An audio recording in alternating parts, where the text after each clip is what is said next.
Welcome into the Chemistry Podcast, episode number 297. Yoink!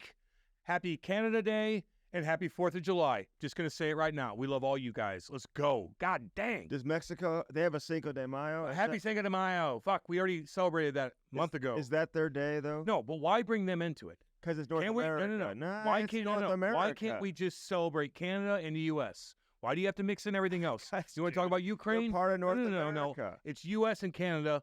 We love you too. Let's go, baby. Let's go. It's about them today. I got my bench clear's hoodie on today. Well, where's mine?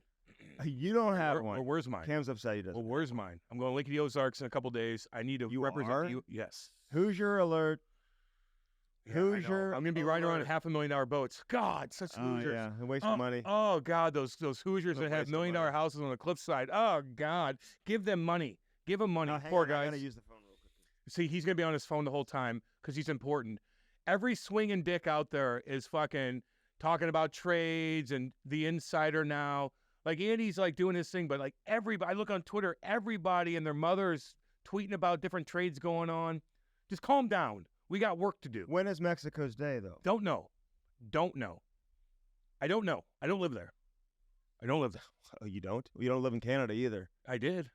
Well, you don't know. And we have a lot of people that listen. We're more inclined with Canada. We're more in sync with Canada than Mexico. How many listeners do you think we have in 46%. Mexico? Oh, Mexico? 0.003. Oh, it's that low? Yeah. I think it's gone a little higher. I was there Maybe recently, some people, and so I talked to a number of we know. We heard the story. Wasn't that cool?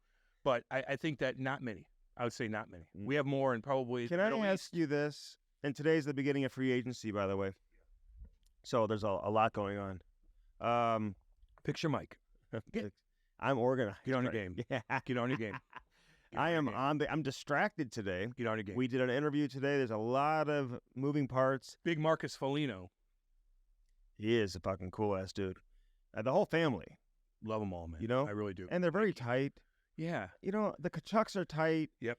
The Folignos are very tight. All these families are so tight. It's a great message for a lot of people. Yeah, make the NHL, have your dad play in the NHL, and then have your two sons play in the NHL. Then you could buy everybody will love each other. You could buy really expensive houses on a lake in Sudbury and hang out together. Yeah. It's easy. Well, they're not on a lake. The Kachucks aren't. But the Folignos are. The Folignos are. The Foligno League. Yeah, so that's what you have to do. Just have your sons play pro hockey. Yeah, and then everybody will love each other. Everybody will love each other. The Sutters, they all Sutters too. They got the farm going on. Yes, a big shout out to everybody who's signing contracts today and doing their thing. I just got back from Vegas. I've been traveling a lot. Cam. How was the Sphere?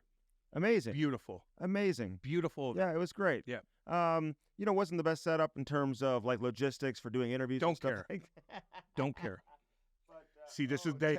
Hey, come on. No, Talbot decided to Detroit. Okay.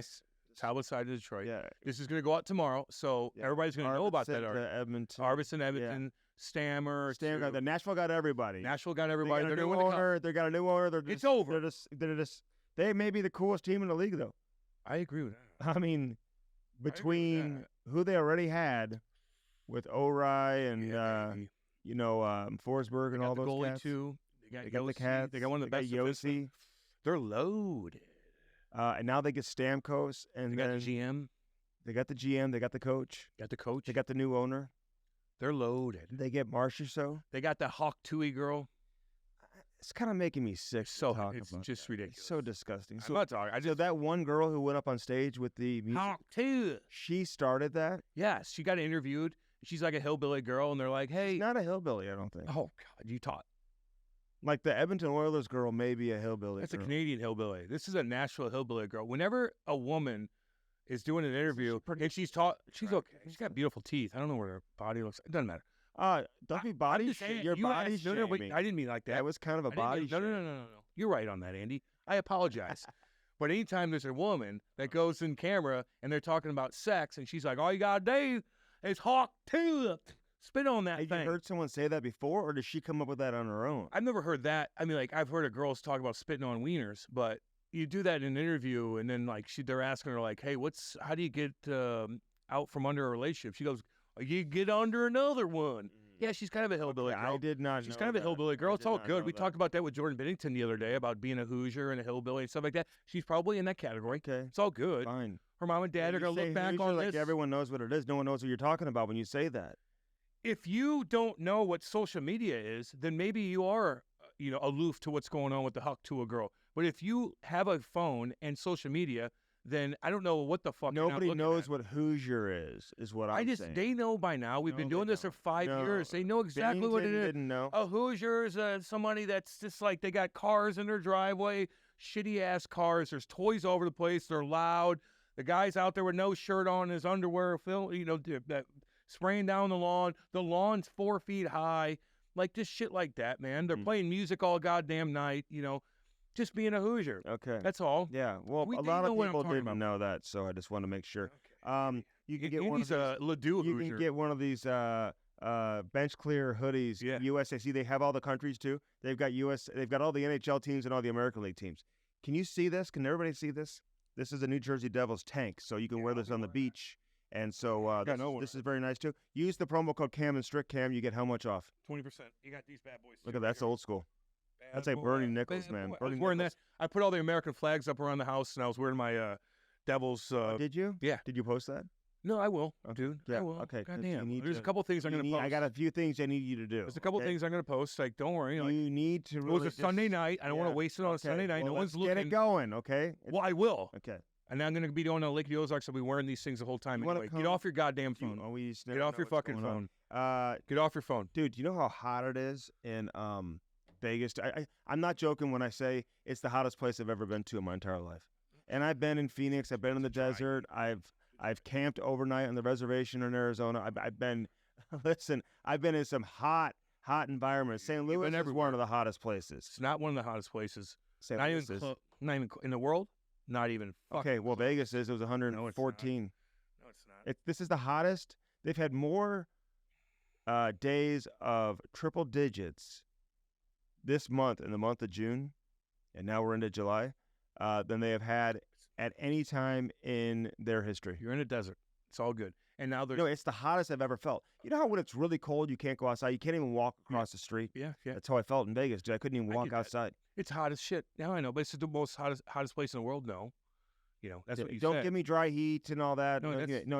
There's Southern California in that area in Southern California probably has the record temperatures. Dude, you go to Sahara Desert, it's got that record temperatures. Right there. No, it's not. Yeah, this weekend. No, it's not 130. That's where it says. Where is it 130? I told you in Southern fucking California. You think it's 130? It gets to 130 degrees, and it's a dry clay heat, and they have these little stones that. And it gets so cold at night there's ice, so these stones have this like weird path that they have in the middle of the desert down in God, what's it called? In Southern California. Not to mention places in the Middle East get so goddamn hot, Andy. Mm-hmm. So when you exaggerate, I gotta call you out just a little bit. I know it's a desert there and I know it's hot, but it ain't that hot. But there's big ass. I told you guys about these hurricanes that are coming, man. Mm-hmm. There's a monster coming up, hitting down in southern Mexico. It's going to hit fucking Cuba. It's going to hit maybe southern tip of Florida. It's scary right now. It's a Category 4 already, and it's the hottest water. It's the biggest hurricane in the month of June, I think, in recorded history. So we got some shit coming up, baby. We got signings going on. We got weather. We got all kinds of stuff going on, man. Girls going on stage saying they're going to spit on everybody's wee-wee. It is what it is. I didn't say that on the stage. Okay, Andy, what are you talking about? I'm just not looking at you, but I'm listening. I know. You're obnoxious is what you are. Not to mention, I rode with Andy the other day. We went to Illinois Recovery Center to talk to Chrissy and Eric. God. Andy, I will never get into a car with him again. Dude. He is everything I hate in a person that drives. Everything I hate. He's on his phone like this the whole time, going through East St. Louis, going 100 miles an hour. He won't slow down. I'm freaked the fuck out. He's slamming on his brakes. People are flipping him off. He's looking at his phone. He cannot concentrate on the road. He has to look at his phone. You have a problem. Okay, no, I don't. You have a problem. And I'm worried about I wasn't on the phone. I'm worried about I wasn't on the phone.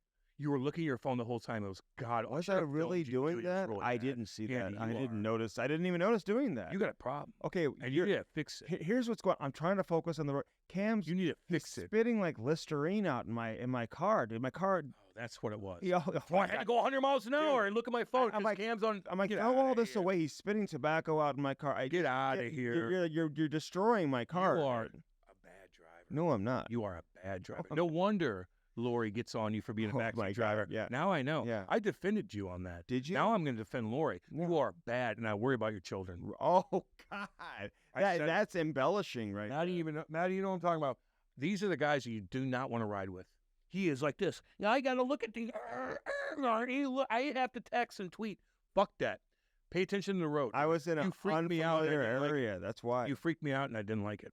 Do you know one You knew time? I was going to say this. One time, no, I didn't. I No, forgot about no, I that. told you I I was. forgot about that. Don't do that again. Do you know that one time I was driving a friend of mine and his wife?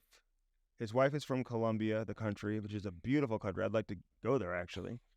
Dude, it's beautiful there. I just had another friend who went to a wedding in Colombia. You don't know Go anything to about Honduras, too. Honduras is beautiful. Why don't you go there? Honduras. Mhm. Oh, I know people that do missionary work down there. Yeah, I know. Go there. Go there. I don't want to go there. Yeah, buy some houses. It's so funny. You go on Okay, no, I'm HGTV telling network. a story. Go ahead. Go ahead. No, because like there's nothing wrong with dude. The beaches there are incredible. They have I live in they have a Colombia. nightlife. Sure. I'm going on vacation there, Bring your family. like next year. Yeah, Bring your family. the whole family. Yeah, you'll be all right. Well, what's gonna happen? No, it's just fucking shady down there. What do you mean? Okay, well, anyway, and she's a beautiful girl and a great person. Denying that. Okay, so she comes in the car, and they were in town for Christmas. So I said, hey, we're gonna drive around. I was gonna show her some like Christmas lights in St. Louis, all around town. Just kind of, she's in town. She had never been over here for Christmas, so they came over on Christmas night. Mm-hmm. Her and her husband, one of my best friends, growing up and whatnot.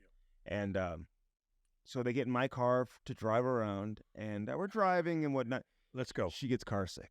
Oh, yeah, Andy. Good God.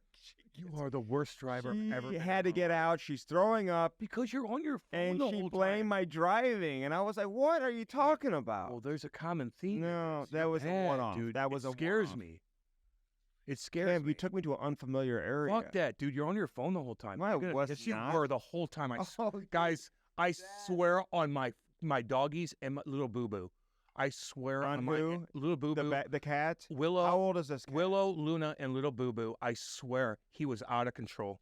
Remember I always told you, never, my buddies always I had don't these nice drive cars. They're in like, Cam, let me show you how fast this is. Fuck you. I'm not getting in your fucking car. Don't tell me how fast your car is. I don't give a shit. I don't want to be in a fast car. That's what Andy was doing. He was slamming on his brakes in the middle of the highway, hitting different things.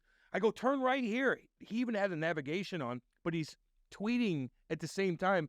And I'm like, no, you have to turn here. Slams on his brakes, makes a Yui, out of control. I won't ride with you ever again. I'm your ride or die, dude.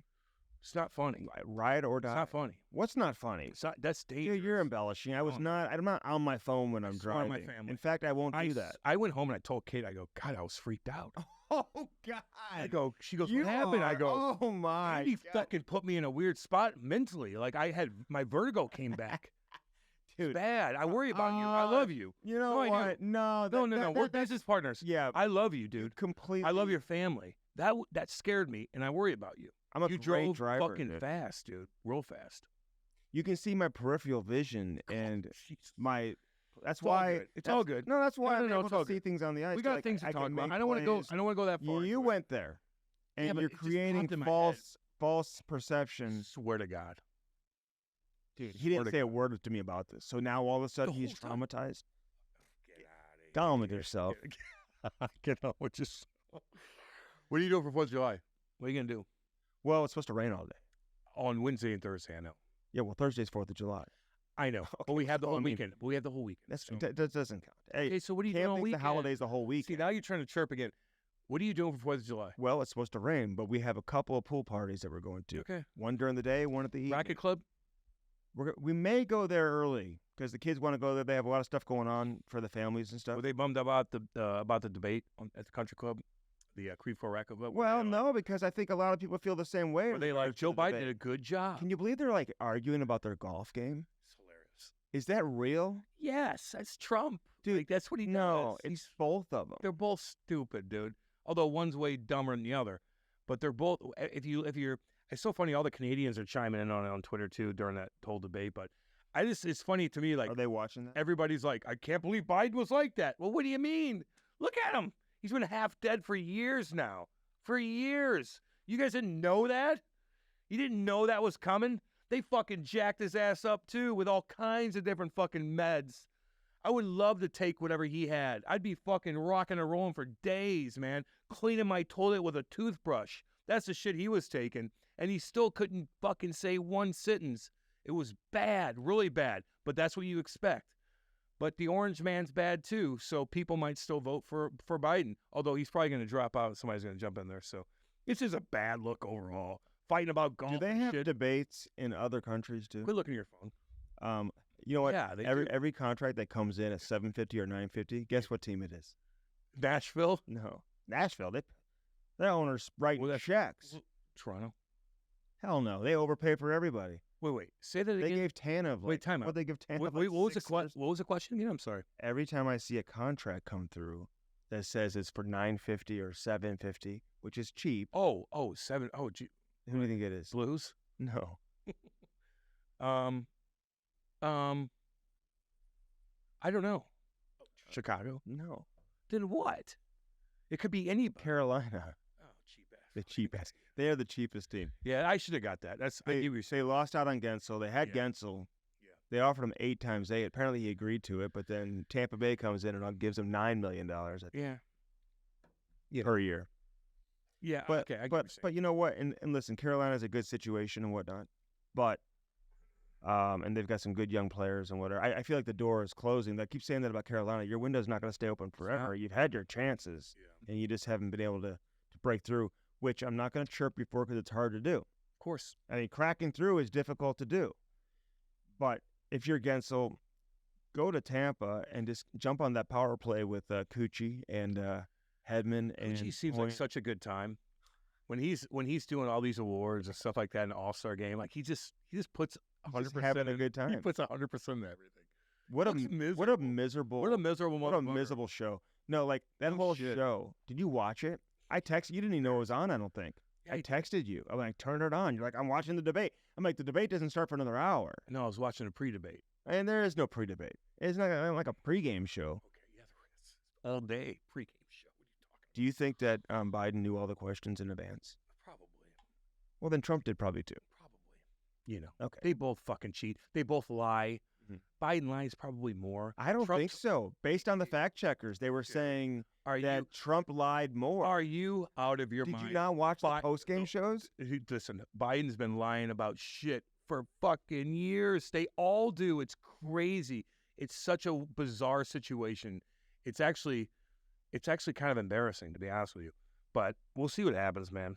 It is what it is. Like, you know, they're both goofy in ways, you know. So get off your phone.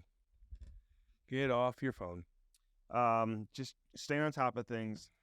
If you're going to look at your phone and announce something. Well, you know. It was just I'm waiting for some text messages to come through as well. A lot going on, though, man. Just to get on top. A lot going on. Get on top. Vegas, very expensive. It's very hot. We know. But the award show, Cam, I'm watching this and I'm like, you know, we just had Jordan Bennington on and he's saying, you know, players need to be more out there. And we've had a lot of players who have said that over the years. They should, you know, market the players. They blame the league. Well, they need to market the play. Name me a corporation or a business that would watch that award show and say, well, I'm going to put my dollars into this guy. I want that Kucherov. He's going to sell some cars for me. You know? I want that guy that doesn't speak. You know, Cooch. I want the boring guy. But even like, you know, I love, you know, Quinn Hughes and these guys. They don't know, like Nathan McKinnon. Like they're this poor guy who people are chirping who they said didn't do a good job as the, you know, host. It's hard for him. Dude, and that he's trying to get these guys going. Yeah. That one guy comes out as an award presenter, you know? Yeah. And he was dressed as like some you know, George Vezina or something like that, you know? Like he's wearing like a goalie equipment. And he starts chirping all the players. It was like an entertainer, like a comedian. And he's like, oh, yeah, hockey players, man. You guys miserable here or what? You guys are, I guess, not having any fun? Like, don't even do it. Don't show up. Don't go to an all-star game. No. Don't go to an award ceremony. Nope. If it's that painful for you, and then you want to complain about not making any money on the side, see, like Matthew Tkachuk is. I know the guy who's representing him, who's getting a lot of his deals done for him right now. And he's out of St. Louis. Guy works with Justin Timberlake. He's getting side deals for him left and right, Raising Cane's, all these other different things he's doing right now. Yeah, well, he went there the next day. And he goes there the next day, and he puts a smile on his face, and he's happy, and he like entertains, and he's putting like going through the drive-thru and doing shit. So you want to make money, man. It's not your sport isn't popular enough. It can't be just based on how many goals and points you have. You got to have some personality. So maybe we got to start showcasing the third and fourth liners because the stars ain't getting it done. I can't believe I'm not getting that that sponsorship deal. Well, you didn't say a word during that. You just had a chance. You don't say a word on during ESPN, dude. You're not even skating during the All-Star game. Yeah, you score goals, but that doesn't do enough. Yeah. We want personality. You're on ESPN. You're on national television. The sport what needs platform do you need? Whatever. It's all good. You know who I like though? Like we did chirp the Panthers and like remember they're celebrating to nobody and stuff like that. Well, I saw their parade and they had a lot of people. They had a lot of people. They did. They did. They had a lot of people. Because some people were saying to me, close to the organization, were like, I know what you were saying, but it was like 4 in the morning, 8 in the morning. Yeah, no, it's 8 in the morning and the elbow on the beach. No one's there. So, but they showed up for the parade. They did. They showed up for. Paul Maurice is so cool, dude. He has little kitty cats on his shirt. Oh my word! No, but he I'm a cat guy. What do you think of his speech? I'm not used to the coach. Like, dude, he's in his jam, dude. Who cares? He doesn't give a fuck. He's like, I've been doing this for 30 years. That's who I like. Fire me tomorrow. I don't even care. He got more attention than anybody because of his personality. Yeah, give him some endorsement. Get him some endorsement. Get him all the car deals. Get him the Raising Canes. Matthew's gonna do it. Anybody else want to jump in the mix and be funny and normal? Like, I like that, man. Like, to be out there a little bit. The sport needs it. Because you know what? The WNBA is going to pass you up eventually. Mm-hmm. Like, it's weird. WNBA. We don't need to get too far. Do you know that Caitlin Clark, I think she's among the league leaders in turnovers, but I just watched a full package. Yeah, they can't catch her passes. And she's getting the turnover for that? No. It needs to go to the person who's dropping the ball. These unathletic players. Like somebody used to give me a nice pass in the game or in practice when I was young, and it blew up off my stick. It's his fault? No, it's my fault. Blew up right off my stick because I wasn't good enough to be able to caress it. It's all good. It's all good. We were on Fox News, by the way. We made Fox News, Andy and I, for the Chemistry podcast because we had Brandon. For our debate coverage. Yeah, because we had Brandon Montour on last July. Great interview. Yeah, great interview. We talked about Brooks Koepka. Chirping, was it Ekblad? Mm-hmm. Chirping Ekblad about being a traffic cone and all that stuff. We talked to Montour about that was cool what Ekblad did, actually. That was cool. Yeah, that was totally cool. He put the cone on top of his head and said, what, fuck you, Brooks Koepka? That's cool. The only time these guys are cool is when they win the Stanley Cup. The only time they really come out and become normal and take their clothes off and jump in fucking water fountains and actually say normal things and entertain is when they win. It's like up to that point, they have to be silent. They have to be just vanilla and robotronic and just be a robot the whole time. But if you win, then all of a sudden you're like, this is really me. So Nathan McKinnon, what's it like being here as a finalist for the Hart Trophy? Things are good. They all deserve it. Everybody deserves everything. Coexist. Yeah, I just threw that in there. I don't know what the fuck.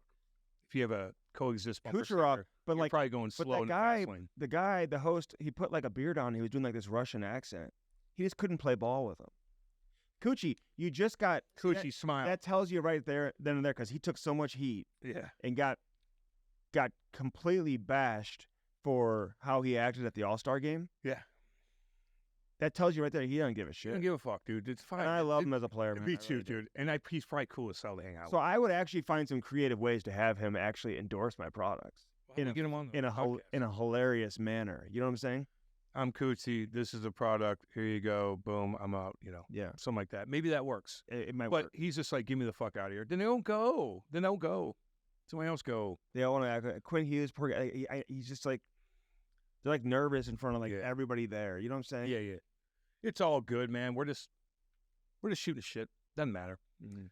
The NHL does need to be. Maybe they should have the award show be like in a parade format, where they're on floats. I just think put them on a stage. I just think NHL guys are so respectful to the point where, in all honesty, I don't think that's what it is. No, I do. I think it's not about respect. I think you're going down. That's what everybody says. That's not what it is. Is that what everybody says? I think so. Yeah. They're like, well, they're team guys. They're not individual guys. I just think they don't want any fucking attention. I think they like, I don't want any attention unless I do something really, really big. But then again, you're at the award ceremony, which is big, meaning you've done something right throughout the season.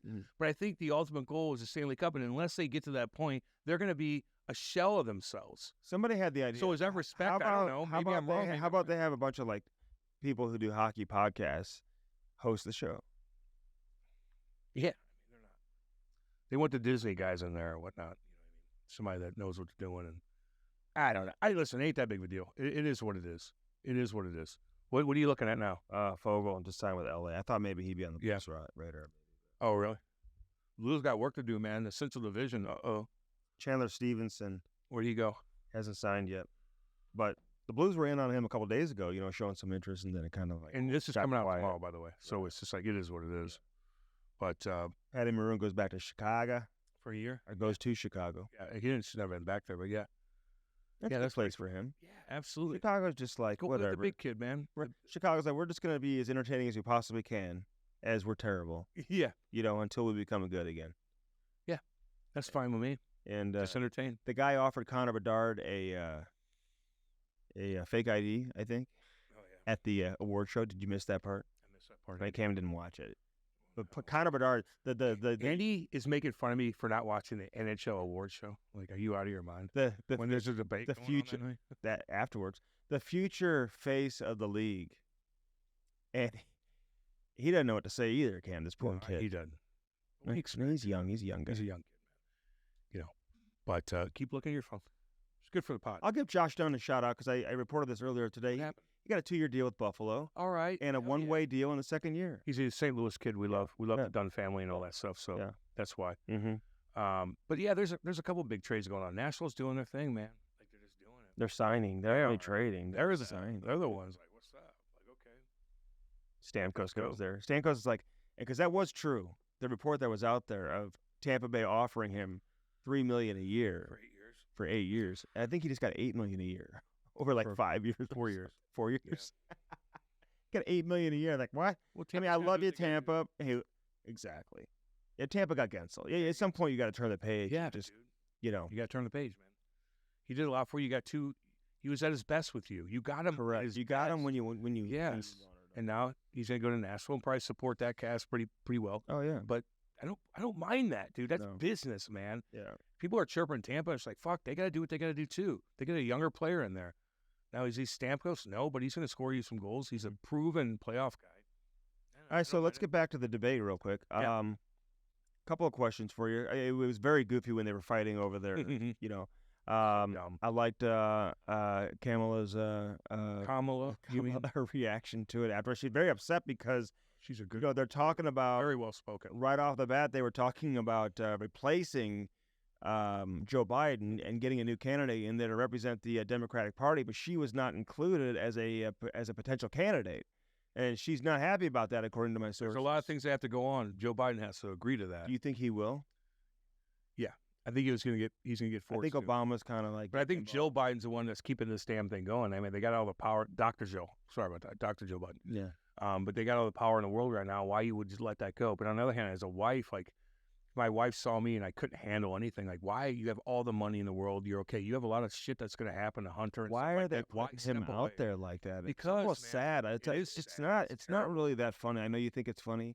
No, I don't. This is our country. What do you mean? But it's an embarrassment for the country. I think it's funny. It's gone awful. Why would I think that's funny? To throw both those guys out there. Terrible. It's terrible. Right off the get-go. That's the best we have. It doesn't even matter what any of them said. Golf, nothing. You just see that and you're like, good God. Are other countries, is every other country watching this? Of course they are. And we don't have everybody. We don't have any better candidates than those two. No, you do. They just weren't popular enough, man. They weren't. DeSantis fucked up. Vivek wasn't ready yet. Nikki Haley couldn't get groove going. Like a lot of shit like that, dude. On the Democratic side, Gavin Newsom. Gavin Newsom, that guy. He's San Francisco's. He's California. California governor. California's doing really good right now. Yeah. Millions of people are flocking out of there so fucking fast. They got fucking drug-riddled streets everywhere. And Gavin Newsom looks like a villain on a Batman movie. But he might slip in, dude. Can I ask you, though, if you're the governor of California, how can you regulate an entire state like that? How could anybody regulate an entire state like anything? You have to do the right thing. He's not doing the right thing. And not to mention during the whole COVID thing, it's like, do what I say, not as I do. He's getting caught at all these nice restaurants with no masks on. Everybody, his kids go to the school with that's still open. Everybody else's kids has to do, learning from home and shit like that. There's all kinds of stuff. So the country's in a weird spot, and it's a little frightening at times. But, man, we all go through this kind of shit. It'll all work itself out, man. Hey, listen, U.S. is going through some shit. Canada's going through shit. A lot of other countries are going through shit. We're still in a good spot, but it was a weird debate, and I don't know what's going to happen in the next couple of months, but the Democratic Party is going to have to really make a decision, which I do think they're going to try to force Biden to step aside. When are they going to do that? The guy's at the Waffle House that night, and then he's up at a rally the next day. Like, let this guy sleep. He needs to sleep is what he needs. No, he needs to retire. Well, whatever. He needs to go to sleep. But we don't need to have 81-year-old presidents. Oh, there's got to be a limit, man. There's got to be a term limit. There's got to be he's 70-something. But he looks 10 times better. He's up there with energy. He can actually talk. Dude, now, does he say the right thing? It's all about him. Yeah, I get that, dude. But that's a New York fucking businessman who's a used car salesman businessman. Yeah. That's how he acts. Comes up like that. But that's better than what a corpse would look like. Biden's a corpse. But is that how we're going to decide who's president based on how they as of right now, debate? Cognitive, yeah, absolutely. Although it is kind of scary when you think about that version of Joe Biden. He's like talking to world leaders and stuff like that. He's not talking to anybody. He's not talking to anybody, dude. He took a week off to even do that, prepared, and he looked terrible. His eyes were pointed up like he had that weird look on his face the whole time. It was fucking awkward as shit. And Trump's Trump, man. Like, it is what it is. You know where you can get out. Like, he's a liar. He bangs porn stars. I don't give a fuck. I don't think he does that anymore. Yeah, but he did. And now he's a criminal. And where was his wife? How come she didn't meet him on stage afterwards? I don't fucking Are they still together? Who knows, dude? Has she been with him on the campaign trail? Yeah, man. Have you seen her on the campaign? Don't just man. You got to answer the question. Andy in the Creve Coeur Racket Club, they're rattled right now that Biden didn't perform. They're like, I can't believe Biden didn't perform. I'm still going to vote for him. No, that's not true. So who cares about Melania, dude? Is she still around? Is she part of the picture? Yes, man. I guess. I don't know. Who cares? I'm not thinking about Melania, dude. Of who? Melania. Is that how you say it? Melania? I think it is Melania. Is that like Melanie? Figure your shit is that out. Melanie in Russian? Is that? She's not Russian. She's Eastern European. Oh, yeah. She's not Russian. No, she's not. I tell you what, though, speaking of Russia, man, in Dagestan, you know Khabib Nurmagomedov? Khabib? You know, his dad built this Who, the fighter? The UFC fighter? One of the best, toughest. I've done some stuff on him. Okay. Yeah. One of the best fighters in the world. Khabib, 30-0, did his thing. His dad built this huge gym, MMA gym, in Dagestan, Russia. He did it so when people in the hood out here in St. Louis, shit-kicking fucking North City, hardcore, gangster, murder capital of the world, hardcore in St. Louis, when people put together stuff like Matthew Dickey football and basketball and stuff like that, they want to get all these kids out of these gang wars and get them into sports so they can just get away from all the shit. I get that. In Dagestan, Khabib's dad did that so these kids would get away from being extremists and get into terrorism. Really? That's how scary it is in Dagestan. Why are they automatically Because just kind of groomed hardcore religion? into that? Yes, hardcore Muslim in that religion. town you're talking in about? that country. Dagestan? That country, yes. And so they made this gym to get these kids away from being extremists.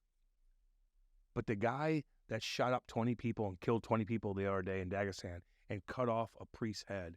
Oh, that God. Wait. Who did that? Some fucking terrorist. But that terrorist was training at Khabib's gym. Now Khabib's gym is getting ransacked. They're under fire. Yes, they're under investigation. They're getting sued for all kinds of stuff. They owe a ton of money and stuff like that. It's really scary. Scary. Imagine that. Like, they have to keep people away. We see the gang wars out here, so we understand that. Hey, fucking get away from that. Come here, play sports. These football coaches will take care of you, man. Football coaches are great in Missouri. They really will take care of you. You can live at their fucking house. Okay, no. You're talking about your high school coach. You said they did that with a couple Most of kids. coaches are great. Are you saying otherwise? No, I'm not. I'm sorry. I'm not saying they are. Are you saying otherwise? But I know you had like one experience and you kind of revert back. No, I saw it for my You're so annoying, dude. These coaches will bring in all these inner city kids and they stay with them and all of a sudden they live the... Kim, that doesn't happen all the time. I know what you're saying. Oh, my God. It happened you said it happened with one kid at your high school. Coaches will take in all these inner city kids and take care of them, man. They really will. These high schools will take care of these kids and get them away from that shit and show them a different direction. But in Dagestan, they have to keep them away from extremism, which is so weird to me, man. But it's still the same kind of thing. They want to get them into this terrorists and stuff like that. Really, really religious, scary. Yeah. Sorry, am I bothering you? No, Am I bothering you? Look at your phone and just let me talk. Here it's all the You don't see all the football coaches prestigious do such a good job. prestigious private schools are now getting all the inner city Talking kids. about the private school. They're all getting all the inner city kids. to So come anyway, play it's just football it's a for weird them. thing. Did you not notice that? What? All the prestigious, expensive private schools are the schools that are now recruiting and getting all the top athletes out of the inner city. Cool. That's good. That's Good, what's man. happening. Take care of them. Good. Take care of them. You know, you're trying to correct me on something. No, just giving no. All right. I was gonna say Why are you so defensive? today? because every time I say You're something, getting you're very like defensive. every time I say something, you're like that doesn't happen. I'm like, okay. Well, I know you've said that. I mean, you're going back like 30 years when you were in high school, and like one kid. I hope a lot of coaches are doing that, but I don't know how many are putting them in their house and stuff like that and having to live with them. But A lot of there's some blindside incidents, I guess. no, I'm just saying they do take care of them, man. They show them a different way and stuff If like you that. can play ball, dude, they're going to take care of you for sure. You know, I thought you do that. But playing take care of the football. kids that aren't playing ball. Okay, You know what I'm saying? Well, you got to have them. Not everybody's Well, then what are they going to do? You going to take care of them? How you got to show them something? You're just going to hang out? They got to have some sort of game plan, some sort of drive. What if they're academically? and find a way doing that What way? if they're strong academics and? Then find a way to do it that way. You know what I mean? Like you just find a way. So I was just making a point with Dagestan and whatnot. It's all good. Yeah, We're all over the place, man. It's no big deal. D'Agostini. Matt D'Agostini. He's a good dude. He's a great guy. Give you a little shout out. I think he'll be here this weekend. At least he was last He was couple of coaching years, doing prospect camp. Springfield. Wasn't he? Oh, yeah, I think yeah. they jumped in there. They were like rotating. Yeah. He He's a and- good dude. He's a good dude. Yeah, he and what's his name? Long black hair. I'm forgetting his name. Chris Orban. Chris Thorper. Yep. They would like Great guy too. They would like rotate, Yeah. coming in as like assistant coaches and stuff like I that. had a good time with Matty. Oh yeah, man, he's awesome. A lot going on in NHL though, man. Jesus. Signings and trades and whatnot. Are you able to keep up with all of it? Yeah. You said there's a hurricane coming. Monster. Where? What did I tell you? I told you that. Everyone knew that. Was that a hurricane during the parade for the Panthers? No. Listen, I told you guys about this. I told you about how there's going to be crazy tornadoes. We saw that. I told you now there's going to be crazy hurricanes, and that's exactly what's going to happen. And there's a big one brewing. I think it's going through the Yucatan Peninsula right now, and it's making its way up through Florida. It's going to hit Yucatan and go into the Gulf and build up because the Gulf of Mexico right now is so warm that all that energy is going to Not as hot as Vegas, but Okay. It's going to just boom, enhance. It's going to be a scary one coming up. and where's it going to be? Well, we don't know yet. The trajectory is going up towards could hit East Louisiana, could hit Florida, could hit Texas. We don't know yet. Oh God. Yeah, I know. And we're going to see plenty of those. Is it global warming? Maybe. You believe in that? I believe in global warming because it's happened throughout history. Yeah. Do I think that we have a big impact on that because of our SUVs and whatnot, our carbon footprint? Maybe a little bit, but what do we do about that? Technology always takes care of everything. The more money you have in your community, more money you have in your country, the more technology you're going to be able to advance. And all of a sudden, then you'll be able to have more of these electric vehicles and stuff like that. If we went all electric, it wouldn't make a fucking dent. You got India, you got China, you got all these countries over there. They are polluting Where like you did you can't. say? India, where your neighbors are from, who are My fun to deal neighbors with. were not talking about the debate a whole lot. No, I know. No one in Andy's neighborhood knew that we were on Fox News either, but mine did.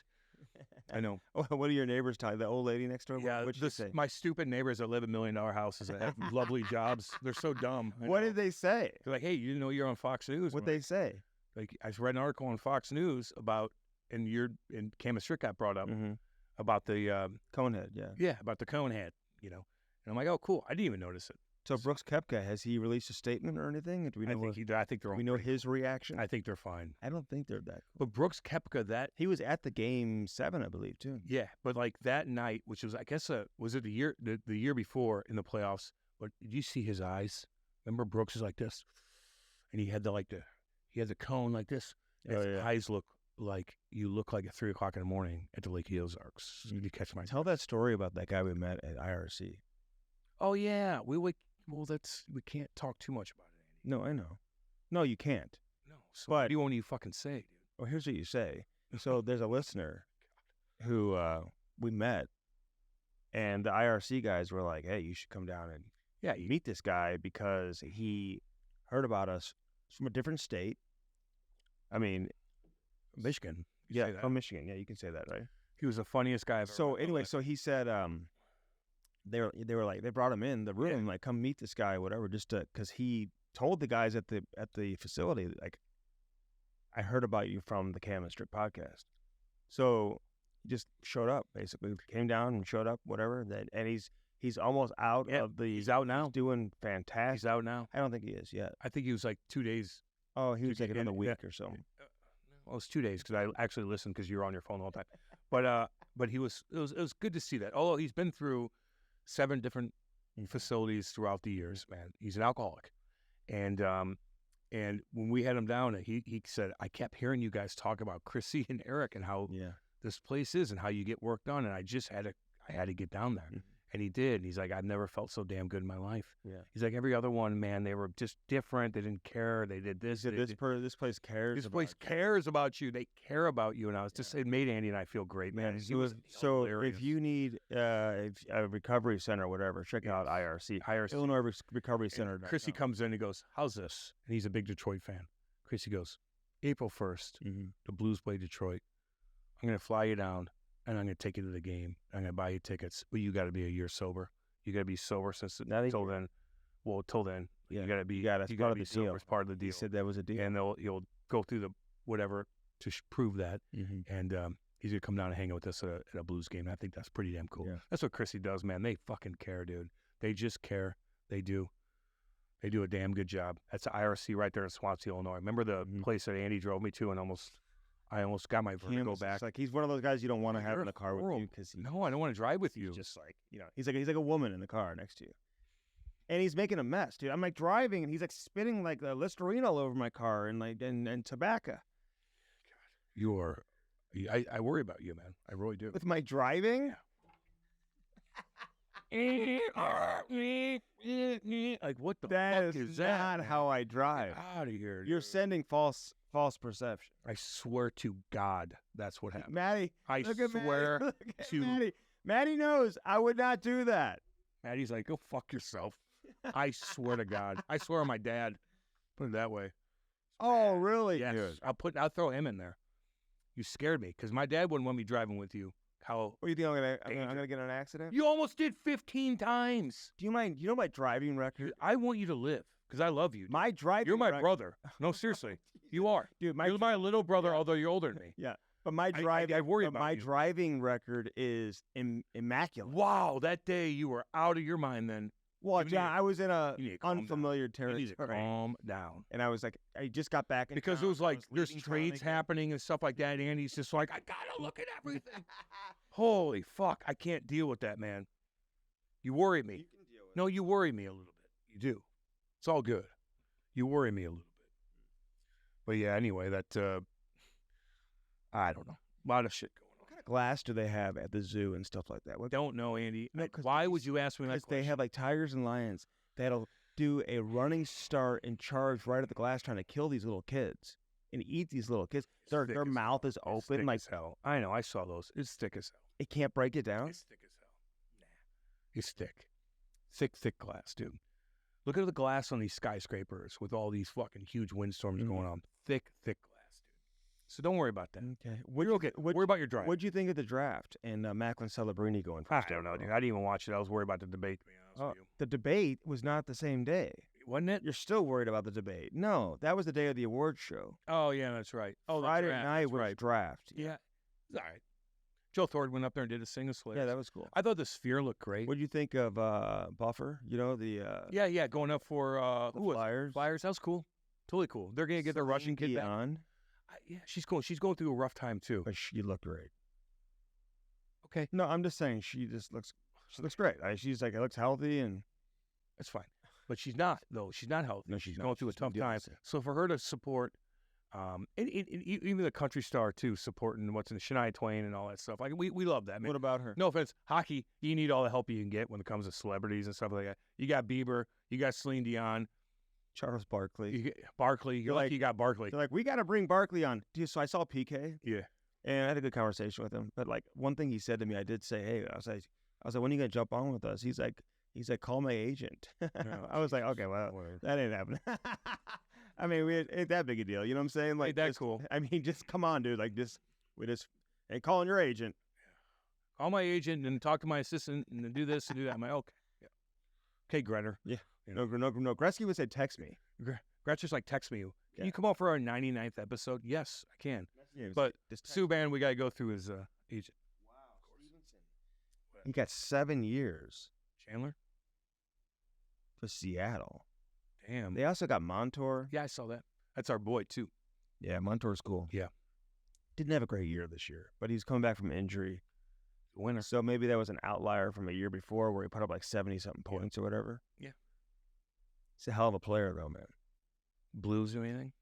Not yet. Yeah. They're waiting. They'll say, well, eventually. Just asking. Do something. I got listen, I don't think you win. Can I ask you a question? Free agency, trade deadline, sometimes we just get a little too excited. I agree. With certain, just draft well, and make good trades. That's how you win. There's a lot going on. And let me just say this, too. And I don't mean to be disrespectful towards St. Louis as a city. But let's be honest. There are certain places. Look at where everybody's signing. I know. Like, who's coming here to sign? You know what I'm saying? I mean, it's unfortunate, but that's just the reality of the situation right now. You have to draft well. You got to get them here for them to appreciate and enjoy living here and playing here. That's true. You got to make trades. You get them here. They enjoy playing. All the guys who come here, man, they love living here. Yep. And they like, you heard even Jordan Binnington last week talking about it. But, more and more players stay here. They live here. They raise their families here. So it's a situation where you got to get them here. When they have a choice, where do they go? They're going to Nashville. They're going to Florida. They're going to Tampa. They're going to Seattle. They're going to Chicago. It's like all the tax-free states first, the Vegases. And then if those aren't options to go to Florida, Tampa, Nashville, Vegas, Dallas maybe, then they get into the next tier of teams, right? Yep. And maybe teams that have some significant history, original 6 teams. Maybe if you're a Canadian, maybe a Canadian team. You look at Montreal, Toronto, maybe it's some, players would want to play in those specific markets. You get to Chicago, Boston, those type of teams. Yeah. But the idea of like just signing with a market like a St. Louis, for example, they have a challenge that probably other teams aren't facing right now when you just compare it across the board. But they have an unbelievable fan base. It's a great place to play. You're treated like a god. Yep. As Marner would say. I'm a god. So once you get here, I mean, you ask the Braden Shens of the world and some of these guys who get traded here, then they first class. Ryan O'Reilly, who came first class at St. Louis. Ryan O'Reilly, who came here, he loved it here. First class. Like they're buying houses, they're getting golf memberships. Kids are going to school. They think they're going to stay. Yep. David Perron came back 4 times. So you almost have to get here to figure that out. And but sign. And I know some fans get frustrated. Why isn't this guy? How come we didn't get Stamkos? Yeah, I know. No, I get you on that, Andy. You know what I'm saying? Yeah, 100%. I do. That's perfectly reasonable to say that. Mm-hmm. Who was the most physical player in the first round? Drafted. Oh. Anybody that sticks out was there a big defensive? Dude, they were all big. They're all monsters. This year, it was like back to size. Size matters this year in the NHL draft. I noticed that. I'm like, who are these monster kids? And they're walking around in their jerseys. They don't look like they're 18. And I'm like, I know they don't. Because, it used to be, and I've been covering the draft for, God, I've been to at least 25 of these. Long time. And I love going to the draft. You get a lot of hockey people in one place, and it's fun. I truly enjoy that part of it. Caught up with a lot of people. Caught up with John Cooper for a long time. I'll give him a shout out. A little shout out, Johnny boy. How about Sergachev going too?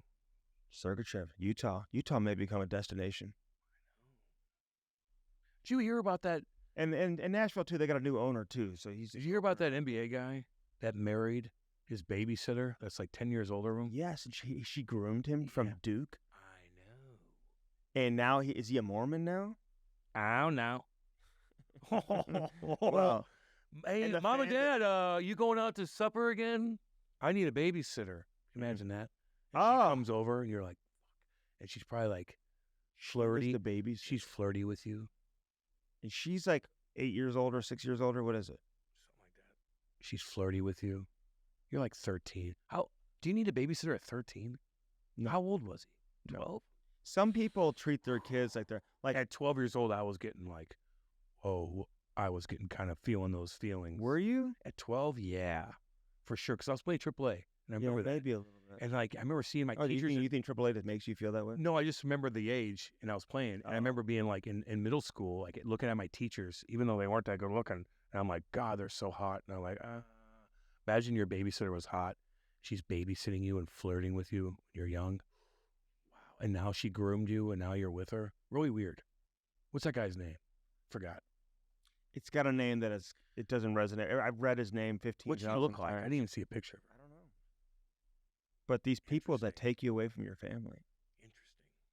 Why the family is so he's not he just completely cut off the family. Did he just get drafted into the NBA or Yes. a first rounder? I think so, yeah. Or was he already playing in the NBA? Guess who he got drafted by? Utah Jazz? Yeah. Really? Yes. So maybe there's some people there by the organization who knows. Grooming. Whoa. Let's look that up. Look that up right quick. So here's the story. So Filipowski, Yeah, Filipowski. he was selected by the Utah Jazz in the second round, 32nd overall on Thursday. Reports began circulating that his fiance, former babysitter, Caitlin Hutchinson, Yeah. How's she look? brainwashed and groomed him to become a Mormon. Yeah, it's a fun life. So you can't bang her? You got to soak until you... I don't even know if that's what it means. If you're a Mormon, I think you can't have sex. Oh, I until don't you're know if married. that's true. Okay. And then what they do is they soak. Where What they does that mean? That means they put their wiener halfway, kind of like the tip end, and some other person has to like shake the bed. Yes. What? There's a Dude. third person in there? Yep. You want to bet on that? I mean, I'm not looking to place a wager, but I'm not familiar with that. It's called soaking. Mm. Very odd, And that's just a Mormon thing? I guess. So Philip, That's why everybody's saying this. The Utah soaker is the Utah soaker. I have That's a what that feeling meant. if the babysitter is taking you away, that maybe they're not waiting. I saw a clip. Remember, it all started with that one. So then, teacher. what happened? The family came out and said, I don't know. But remember, like, this popped up in like 1996, where we first heard about this teacher and the student having a relationship with that, like, kind of like Spanish kid who was 13 at the time, started banging his teacher because he had a bet with his buddy. She got her pregnant. She had fucking kids she had 4 kids and married. And then she went to jail, and then they got married, and I think they're still together. Dude. Yeah, you don't remember? That was the first one. Now you see it all the time. of the teachers. Yeah. I don't think that was the first one. Well, first big one that I remember that blew up all over. Yeah, I never had any teachers at my school that I would ever even like. Remember I brought up doing that in Windsor? The teachers aren't hot. I was just a hornball, just so everybody knows. Everybody's like, oh, Cam's bragging. No, it's not bragging. The teachers were ugly, but I was just horny, It's all good. I was older for what my age was at that point.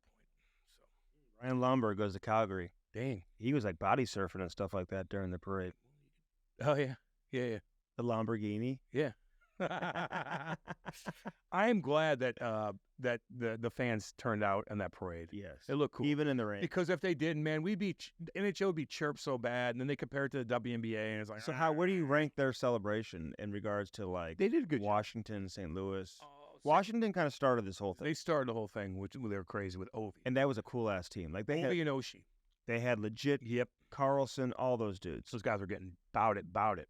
And Wilson. Like they had a legit cool team. And then the Blues did the same thing. But they engaged with the did fans. it differently with the fans. With the and stuff fans. like that. So they did a good job. Matthews also. And you had Brett Hall. We went Blues and all that. Like, so, I mean, it just like, Where's everybody else's Brett Hall? Beat I that. know. No one can beat that. No one can beat. No one can beat Hawley. So then Sorry. Colorado, I don't I don't remember. They kind of did some stuff around town. Don't remember. And it was, fine. If we don't remember, that means they didn't do anything crazy. Tampa Bay, they It was COVID. had COVID. But they were on the yachts and stuff like that. They went into like an empty like Arthur James Stadium or something like that. Celebrating after COVID. Oh, God. I know. That's got to be tough. Anybody who and that's why. Listen, I don't want to put an asterisk on Tampa Bay. No, but you have. I have. You have. So have I. Yeah. I agree with you. I mean, I'm just like they never really. The two. They probably would have won in a traditional format, but they just never. Their window when they were truly dominant Was during COVID. Outside of the year they got lost. They lost in the first round and got to Columbus when they had like a record historic season. Borowski got it. And that was the year the Blues won. But then they won the bubble. Yeah. And then the next year when like the 56 game season and the conferences are all messed up and Andy, I agree. They're playing like Montreal in the Stanley Cup final. Like what? I agree with you. With like nobody in the buildings during the playoffs and stuff. God. Ugh. And then there was the big deal like, oh, we're going to allow 10,000. So they just were never able to win in a traditional format. But they had great players and great teams. But it just sucks they were never really able to. So the parades in Florida have never really been kind of what we saw. That was pretty cool with that, what I saw. Yeah. That was cool. They looked packed as hell. It was raining outside. Matthew's just doing everything, Guys are just, Matthew and somebody else who's really jacked with long hair went to a pickup game. And that's the Lamborghini. Yeah, Lamborghini. Yeah. Cool cat. Jacked. Oh, yeah. They just walked on the ice. Like, what's up, everybody? They're like, oh, my God, it's Matthew and them. You know who doesn't like show any like facial expressions, but he's around Matthew the whole time. He's kind of following Matthew around. Is Sam Bennett. He's not supposed to. He never laughed. Never laughed. Reese is like, Sam Bennett laughed. He doesn't smile. Doesn't like. I like him. He's just chill. I like him. Although people did bitch about him in Calgary, where he would get stupid penalties all the time, turn pucks over. That's why they got rid of him. Do that in Florida? No. Well, he took stupid penalties, but he was so good to where he made up for it with his play. Like he was a good player though. Really good player. He just found it. He found it. Mm-hmm. But he was a third overall pick. If you listen to guys that do podcasts in Calgary, they're like, no, man, like he was bad here. I want to give a shout out to EJ Raddick because he listens to the podcast. Oh, EJ, what's up, baby? He was cool, man. And he was. What up, big dog? He was really cool. Yeah. Oh, breaking news, by the way. Yeah. I got a text from a very high-ranking league official yesterday. Mm-hmm. High-ranking. Okay. Like, I mean, there's here and then there's high-ranking. Let's go. We only got so much time here. Okay. So that the league is essentially, he said, I'm paraphrasing, I don't have the quote right in front of me, Cam, but he said the league is getting closer to reinstating Joel Quenneville and Stan Bowman. Cool. And I keep hearing Stan Bowman's name in connection with that GM vacancy in Edmonton. Yeah. That's a big story. It's a big-ass story. More than Quenneville, anything? Well, now there's not that many jobs available unless he were to go to Columbus, for example. Okay. And I think there may be some history with Don Waddell, maybe somewhere. I mean, Don Waddell's been around for so long. Yeah. But I keep hearing Jay Woodcroft's name and maybe Todd McClellan, too. Who knows? Big Todd. Love him, too. In Columbus. But maybe they would. I don't know. It's kind of like a Columbus thing that they would do, Yeah. Maybe not as much under this current regime as the previous one, where they were like, we got Drew, we got Johnny Hockey. Everybody wants to live here. It's like, yeah. What's wrong with Columbus? They love it here. We got golf courses. Yeah. It is a nice city, dude. It is. It's a nice city, but they're kind of in their organization's fucked. But they're in a St. Louis kind of. I think St. Louis is a better destination. I agree with that. In terms of the appeal for players. Yeah, the organization. I wouldn't put St. Louis in that category yet. No, the organization is proven and bigger and more stable and whatever the case is, and they're just overall better. They've been better for years. You want to go to prospect camp with me 100% this week? 100%. So there's a night game tomorrow night, 6:00. I'll go to all that stuff. Okay, good. With you. When are you leaving for the Hoosier dirty ass lake? Fucking Hoosiers. We're going. I haven't decided because Wednesday might rain. I might go Thursday. I don't know. We haven't decided. Who are you going with? Me, Kate, my brother, and Derek. Oh. I know. Well, that's some nostalgia. I need to hang with my brother. I need to hang with my cousin Derek, who I haven't really seen in a long time. We're all going through kind of Different things. And we just need to just have a good weekend together and just fucking get our minds right and jam out and do our thing. Right, go fucking 100 miles an hour on the boat. Yeah, and do our thing. Well, maybe we'll join you. No, you won't. Andy would be that guy to go down, which is the most disrespectful thing ever. And bring my kids and bring your kids and your dog. Oh, God. You can bring the dog to a lake? No, dude, not somebody else's house. Are you not bringing your dogs to the lake? No. Why? That's who. Don't ever do that unless you get the A-OK from the people that own the house. Because there's so much shit down at the Lake of the Ozarks you can't bring. Just show up with your kids. That ruins everything for everybody. Don't be a Hoosier. That's what Hoosiers do. One of our listeners sent me a message yesterday. He found in Boston, Massachusetts, he sent me a picture of a First Form meat stick. Okay. I'm saying they're out there. They're everywhere. Okay, I'm just saying they're out there.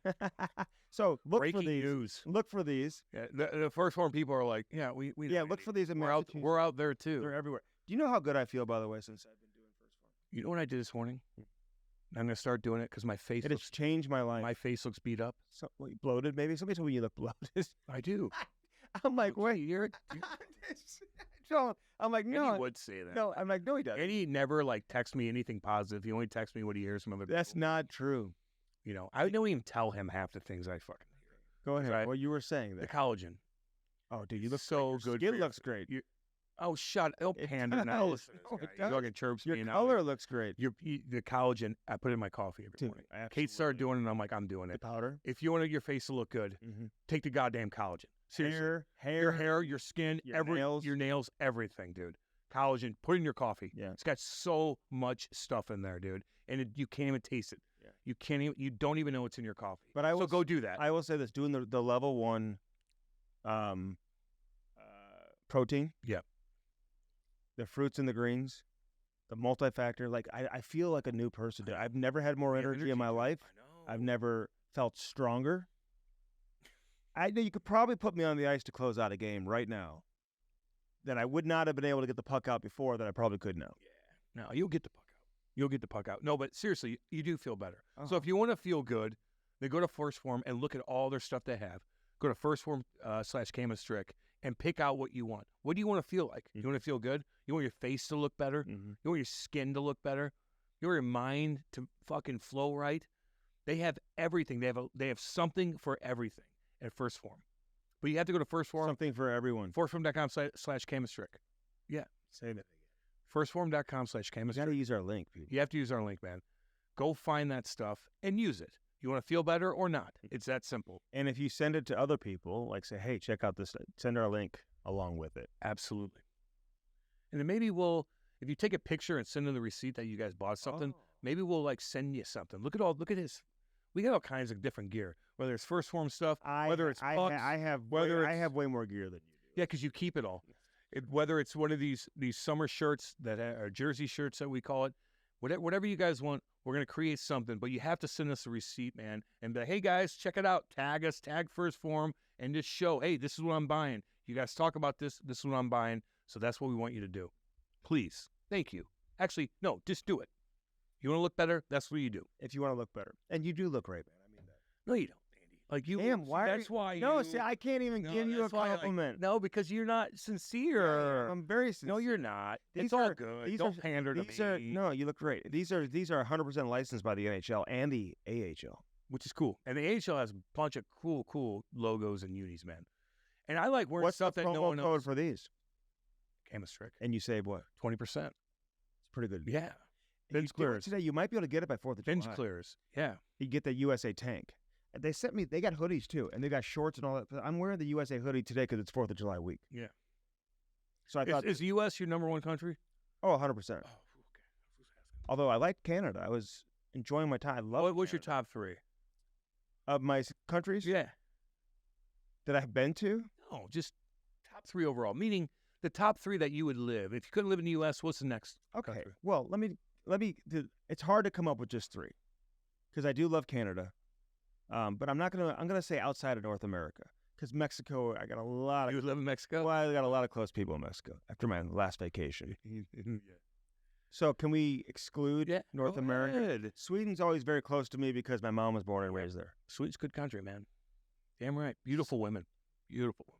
Nope, not much crime. Don't talk. My mom is from there. I'm just saying. Like, just you don't need to Very like. good looking. Okay. I don't know. It's a lot of good looking women from Sweden. There are blonde. I would say Switzerland. Swiss. Damn right. And I'm gonna throw another one out there, Cam. That I'm gonna say Norway. Norway's beautiful, but there's not. Wait. Like it's tough to like build a brand there. It would be tough to own a business there and stuff like that. Really? There's not much. I don't know. Maybe it is. I would say Germany would be up there. Germany's beautiful. Low crime. Is it yes. beautiful? Their economy is thriving.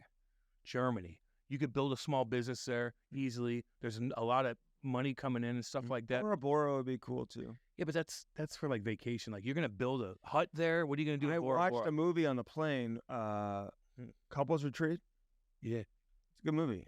And they go to Bora Bora. I looked it up to see where they were. that's in the Southeast Pacific Ocean. Dude, it's far. South Pacific. It's not easy to get to. But it's in the opposite side of the world. But I would say Spain.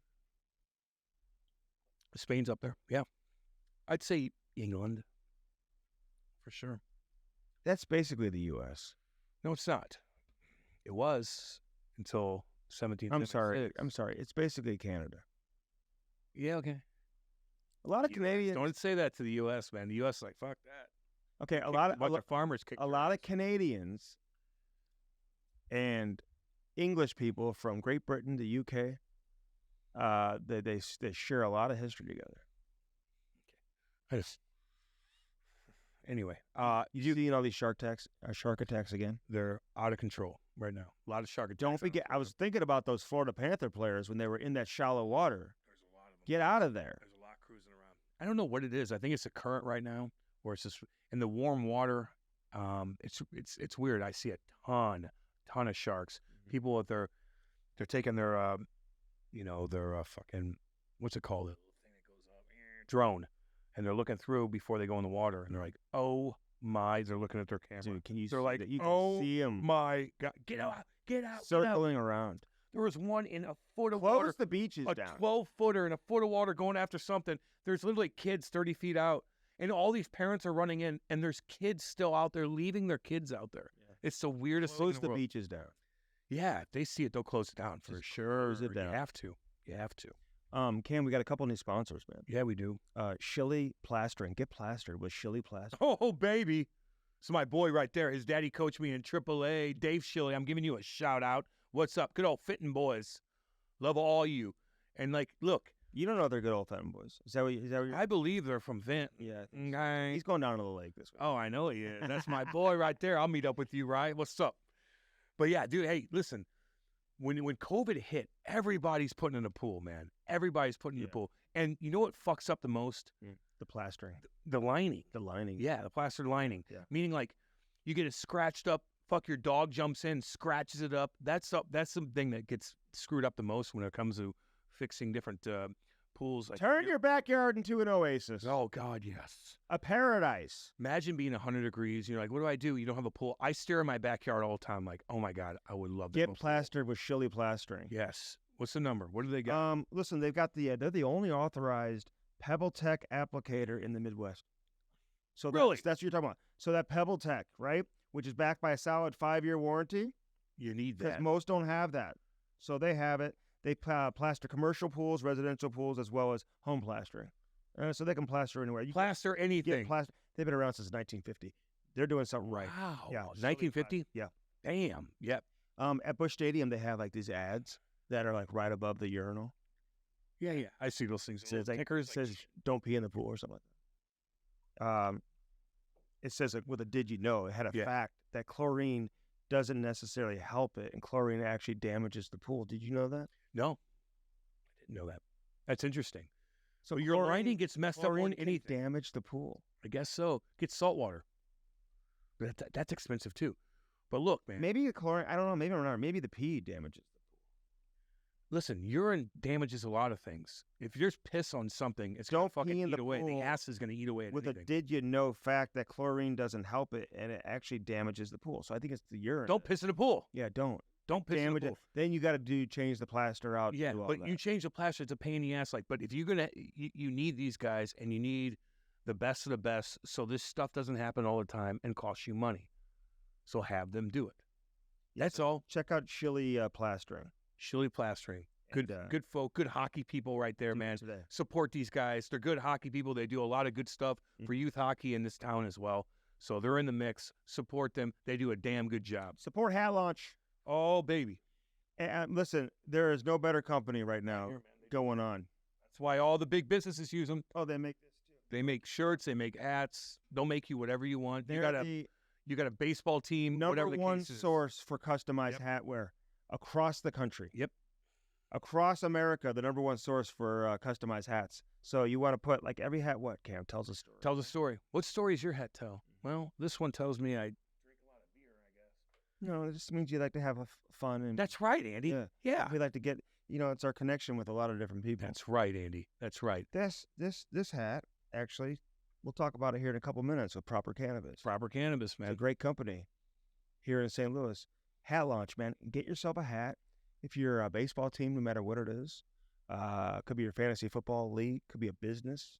You want to represent, Bachelor party. bachelor Doesn't party, matter. put it on a hat. Big golf tournament. And listen, here's the deal. If you use any of our sponsors and you show us the receipt that you purchased something from our sponsors, we will send you like an autographed puck or something. Yeah, we'll get you something, I'll send you an autograph stick. dude. Yeah. Now they're not going to do it. Now they're not going to do We will send you an autographed puck, it. and With a blues puck. we'll get it out to you. Yeah. Whatever. It doesn't have to be. Well, I got a bunch of those. Whatever team they want. Okay. They may not be a Blues fan. You just never. Well, are you signing it or am I signing it? Like, Whatever. what do they want a puck Whoever they for? Like, want I'll to- sign a blues whoever puck they- for you so you have a blues puck because I played for him. Whoever they want to sign. Andy's going to sign you a Bally's puck. Oh, I did a bunch of interviews out. If we had a Cam and Strict Did puck, you watch any of those? Yeah. Yeah. The one guy walked in front of you in Army. What'd you think of that? It's Do cute. people just have no awareness or what? Sometimes you just walk in front of a camera. Is that what it is? Ain't that bad. Have you ever done that? Yeah. Yeah. Did you see our? Like, I got to get to somewhere. Oh, sorry, am I in your way? Give It's not- Kevin Hayes a shout out too. We love Kevin Hayes. Yeah. And all the best in Pittsburgh. Dubas doing his thing. But speaking of Proper Cannabis, welcome to the team. Proper Cannabis. Great people, Cam, as you know. They've got like 11 stores statewide. If you're in Missouri, man, just so you know, they've got 10 of them here, one in Kansas City. You can also find them, their products at almost every other dispensary around town. And look, sometimes I know a lot of guys that went through hell with addiction, with either alcohol, or pills, or whatever, and now all they do, Heroin. anything, now all they do, they'll take a gummy at night. They'll smoke and get their mind right when they're done working their ass off all day and they're kicking their feet up. They don't drink. They just get their mind right smoking. No, there's Like, a lot of stuff there's that can help you with course. pain, that can help you with sleep. Yes. And all the people that work there are professionals, and you go in there and you explain what you're looking for. Yeah. What do Right? what do you want? What do you want to accomplish? Yeah, And they're going to help you with that, man. These are great people, very smart people. They got a new store coming up in Kirkwood that they're building right now. Cam, it's the most unbelievable facility I've ever seen. This place is incredible. Absolutely incredible. So check that out. Right there around like Lindbergh and Manchester. So you can't miss that. Kirkwood, brand new store. Proper Cannabis. Their new flagship store is coming up very soon. So a little bit about Proper real quick, because they are a Missouri-based vertical cannabis company comprised of a couple different products. You got the Proper Cannabis. You've got the honeybee edibles. So all their edibles are the honeybee edibles. You got the Ratio, the Good Night, which are the sleep gummies. They'll right? put you downtown Chinatown. No, but it's not. It's just gonna help you sleep and get a full night's sleep. They'll put you downtown Chinatown. Trust me on that, because I've eaten those before. And they support the New Growth Heritage or charitable foundation. So they've got a vision to lead and inspire the community through the power of cannabis. Yes, man. It does wonders. It does. And it gets you away from the heavy stuff, and that's all that matters. It Mhm. truly does. And they cultivate the excellence every step of the way. Premium cannabis, award-winning extracts, artesian edibles, and an unbeatable retail experience. That's right. Proper cannabis, baby. So check that out. Get out to Proper today. Welcome to the team, Proper. Welcome to the team, Shilly. Right on. Tell them baby. all. Chili, Hat Launch, Proper, First Form. Love all you guys. IRC, love all y'all. Bench clears.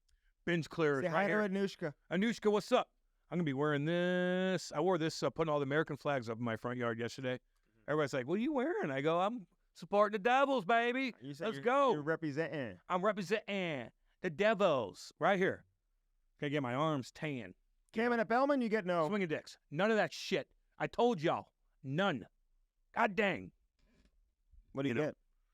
Well, you get great service. Flavored water and sushi. That's funny. So that's Andy's shit. So funny. No, you don't.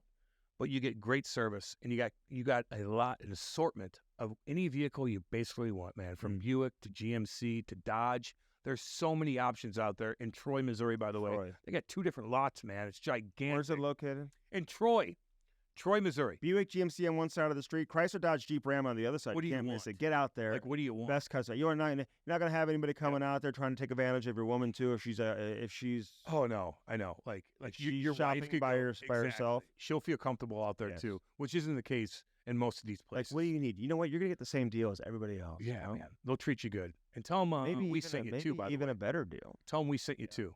Love you guys. Right on. They're the best. All right, Marcus Foligno, man. We love the Folignos. Yeah, we do. We had a great interview. Say hi to Danny boy. Danny, what up? Say to Kenny. And Dale. Happy 4th of July. Happy 4th of July, guys. I love you guys. Enjoy the weekend. Get out to Troy and get yourself a new vehicle. They got vehicles for every season, Cam. Marcus Foligno, the Foligno Leap, he did that in his second career goal. He's also done the Superman Punch. Yeah, on Brendan Dillon. Did he connect on that? I think he kind of missed, right? No, he missed, but it looked cool. And he doesn't look like his brother Nick at all. And I'm starting to worry about that a little bit. They look nothing alike. He looks more like Adam Lowry than his brother Nick. Very bizarre. Really? Well, we talked about that. You're actually the one that brought that up, too. Yeah. When you brought up Adam Lowry. Yeah, you guys are more twins they than... play like each other. Kind they look alike. They do. And Nick's a hell of a player, too, Nick's man. Great, man. We love that whole family. And now he's recruiting guys to come play in Chicago. Yeah. Patty, you got Patty. Kind of cool. Yeah, we got somebody else, too. Who else will we? Oh, Bertuzzi. Tyler Bertuzzi, who doesn't tape his stick. He's a Sudbury boy. He's better than you. He could do that. You know what I mean? Like, you would need tape on your stick. You need all kinds of stuff. All right. We got a great interview. Check it out. Marcus. His dad's a great guy, too, man. Who started it all for the Folignos, man. Yeah, he did. He was my coach. He was awesome to me. He coached you where? Devils, yeah. As like what was he doing? Running the D? Would he do like a lot of the skates like after practice? Yes. Stuff like that. Oh yeah. Like the bag skates and stuff. Awesome. And he was good to you and everything. Nicest guy in the world. Really. Made me feel good. Never got mad. Never. That's why I told Marcus. Yeah. He like never yelled. I've never seen him pissed. Really. Made me feel good every single day. All right, let's talk to Marcus Foligno. Hey? Let's go check this guy out. All right. On the Cam and Strick Podcast, baby. The Cam and Strick Podcast is brought to you by First Form, baby. Use our link and do it today. www.firstform.com/camandstrick. Get jacked now. They are the real deal. Get that protein, check out the apparel, eat those bars, and drink those energy drinks. Firstform.com/camandstrick. Yeah. Now on to the interview. Thanks for doing this, man. Everything else good? No problem. Everything else is great. Yeah. Off season's going well. And yes, it's summer's in full effect, so it's fun. Just enjoying it with the kids. I got 3 girls, so it's been busy. Listen, I know somebody that's got 5 girls. So, hey, listen, if you want to have a boy, I have 100% accuracy rate. No, I know exactly what it takes to have one. If you want one. I took myself to the doctors immediately after the 3rd one. I said, that's it. We're cutting it off. It's over. It's over. God wanted you to have 3 girls, and that's it. That's it. That's what I keep telling myself. Like, this is meant to be. What did you do when you were 20 years old, when you were 16 years old? What did you do? A lot of bad things. A lot of bad things, I guess, are coming back to haunt me, bite me in the ass. I love it. I love it. Thanks for doing this, man. It's good to. I need some scoops, by the way. Where are all your buddies signing today? You have any? You gonna break some news for us? We're not live. It's not coming out till tomorrow, so it doesn't matter. Doesn't matter. I don't know. I'm excited to see what we're gonna do. I mean, hopefully we're. I know we're kind of in the talks of getting maybe a scoring forward. So. I've got a. I just put it out on Twitter. Jakob Trenin. He's coming to the Minnesota Wild. Did he sign with us? Yeah. Nice. That's good. I was gonna. My second thing was gonna be we need a little beef in the lineup, so we got some beef. That's good. Yeah. It can't be made official till like noon or whatever time it is, and yeah. Oh wow. 3.5 times 4 years. So. Welcome him. Awesome. Welcome him in. Yeah. Well done. Yeah, you're ahead of it. That's I was I yeah, we talked about bringing in a guy like that just to help us out, obviously third line and whatnot. A guy that we saw got played in Colorado, right? Traded Colorado Yeah. line and helped him out a little bit with the size and everything. And Yeah. I don't know. I just think it's so crucial, having those guys that can do the pound game and forecheck and you see it in the playoffs. I mean, you need guys that can be snarly and hit and kind of finish and be around the net, take abuse off of some of the other guys. So that's big. That's big signing. That's nice. I didn't know. I mean, that was probably a guy that a lot of teams were probably going after, right? So to beef up the lineup, so it's nice to have that on your own team. Anything else you need? Because we could text Billy G right now. Yeah, Just let me know. you got, I'm not going to do it. He will. I see Steven Samuels is floating around out there. No, not anymore. Why is he going to Nashville? Everyone's going to Nashville. They're going to Nashville. Is that where he's going? Yeah, dude. I think that's what they're saying. See, this is you guys. This is great. I mean, I don't have to watch Elliot Friedman anymore.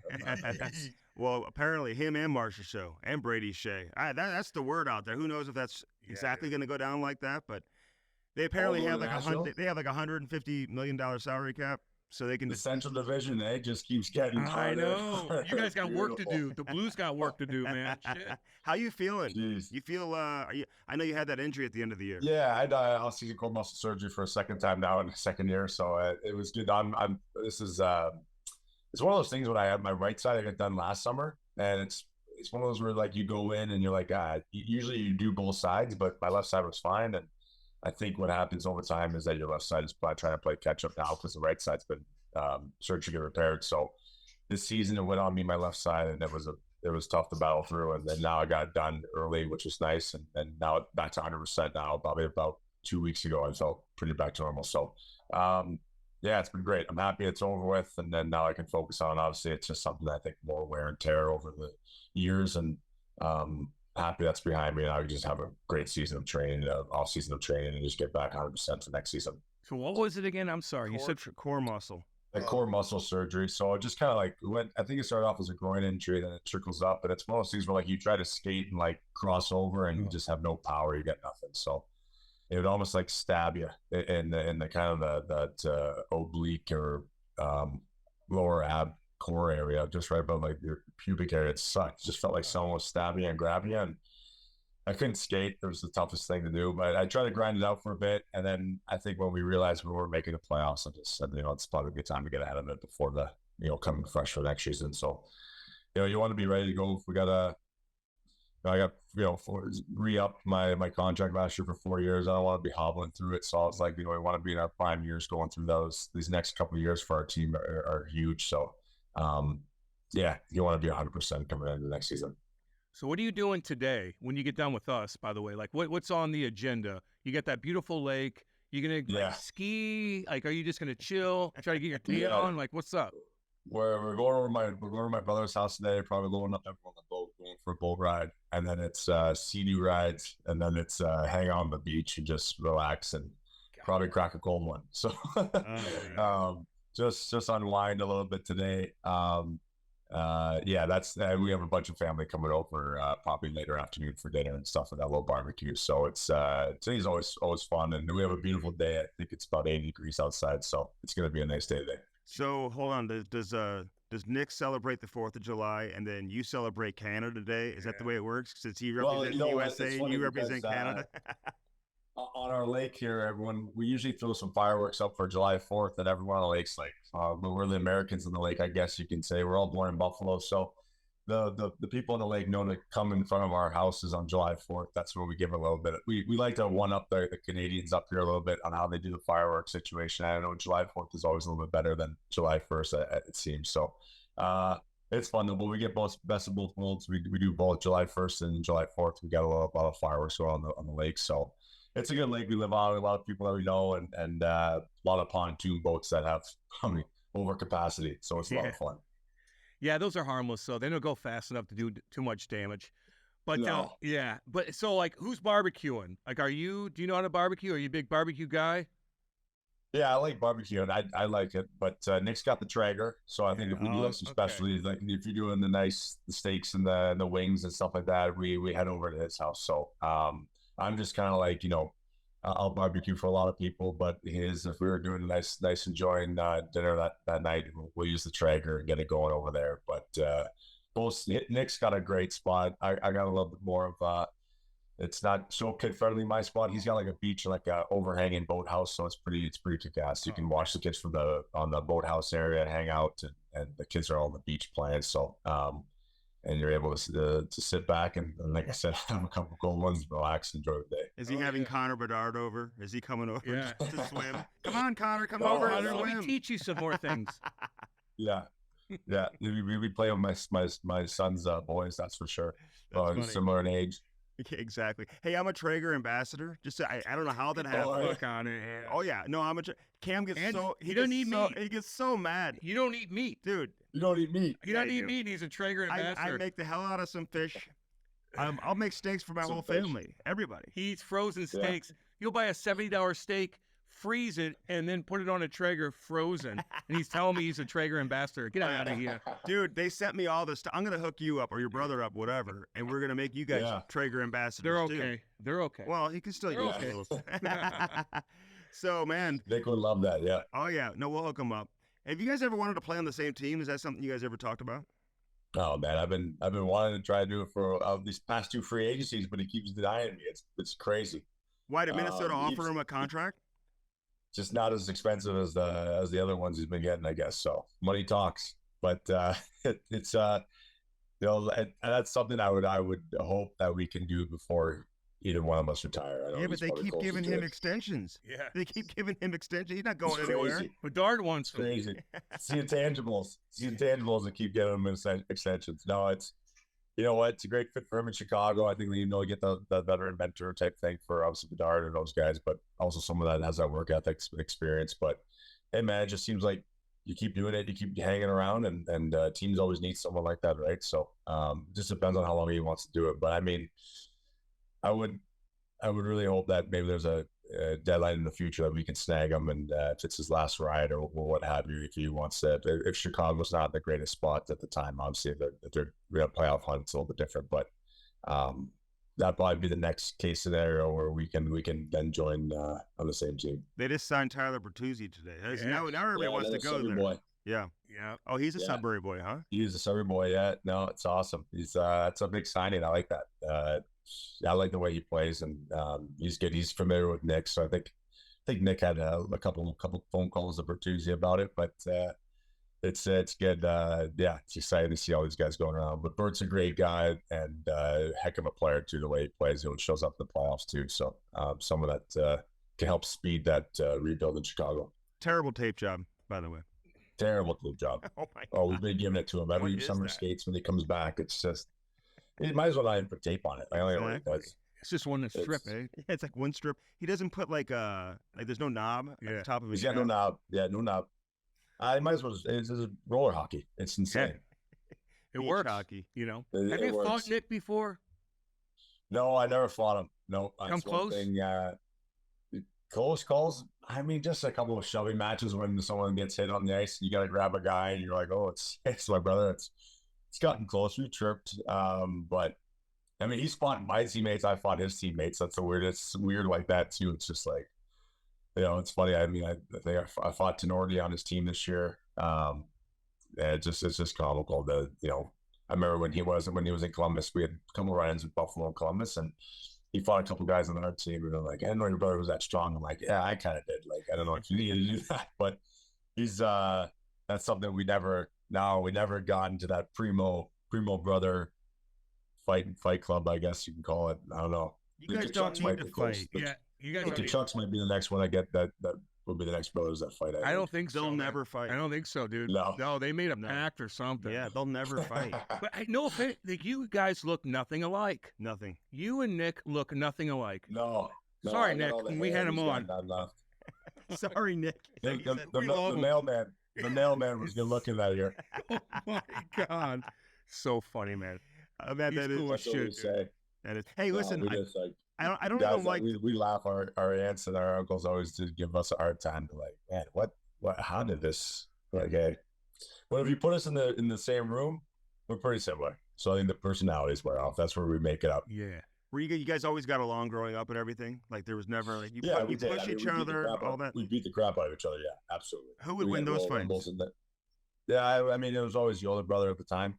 I'll say that it was always something where he would then end it, I would start it or something. Or Yeah. The hard punches to the back spine would always win you and knock you out, and then I would probably run away outside or chase him down the street or something like that. So, but when I got a little bit older, then he started realizing that it was probably a little bit harder punches and stuff like that. So, it was.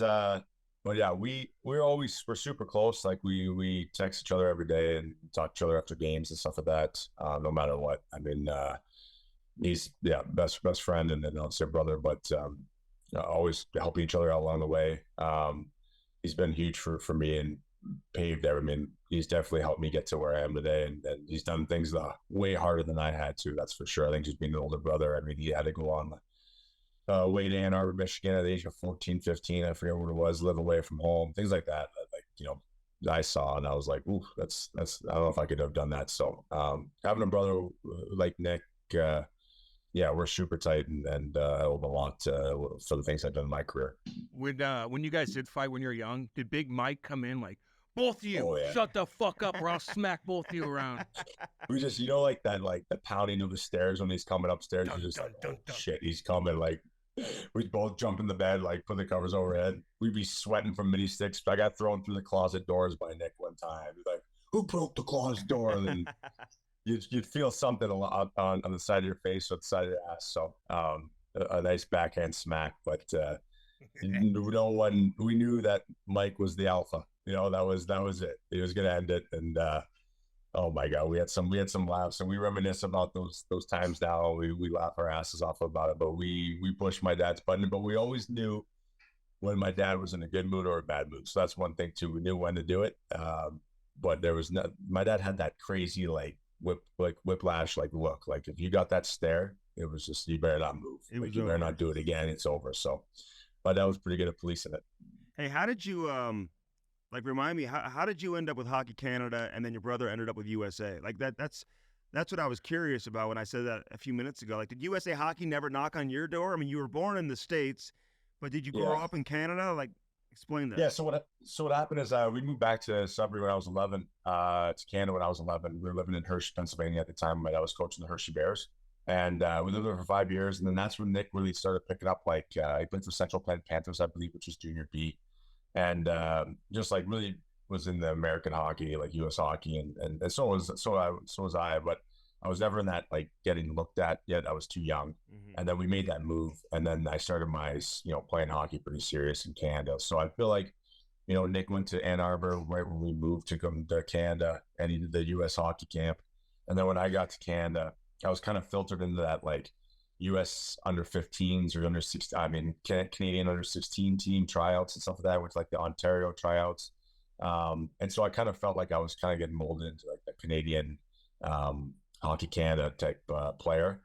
And then from there, just played juniors. And I never went to a World Junior camp tryout until that year of I think it was my 4th season, where I just got plucked out of I had a good start to the season. And I got plucked out of the league to go training camp in Toronto before World Juniors. And that was kind of my first taste of Hockey Canada. I remember my agents being like, hey, we need your Canadian passport because they got to prove that you're Canadian. I'm like, no, I got dual citizenships my parents.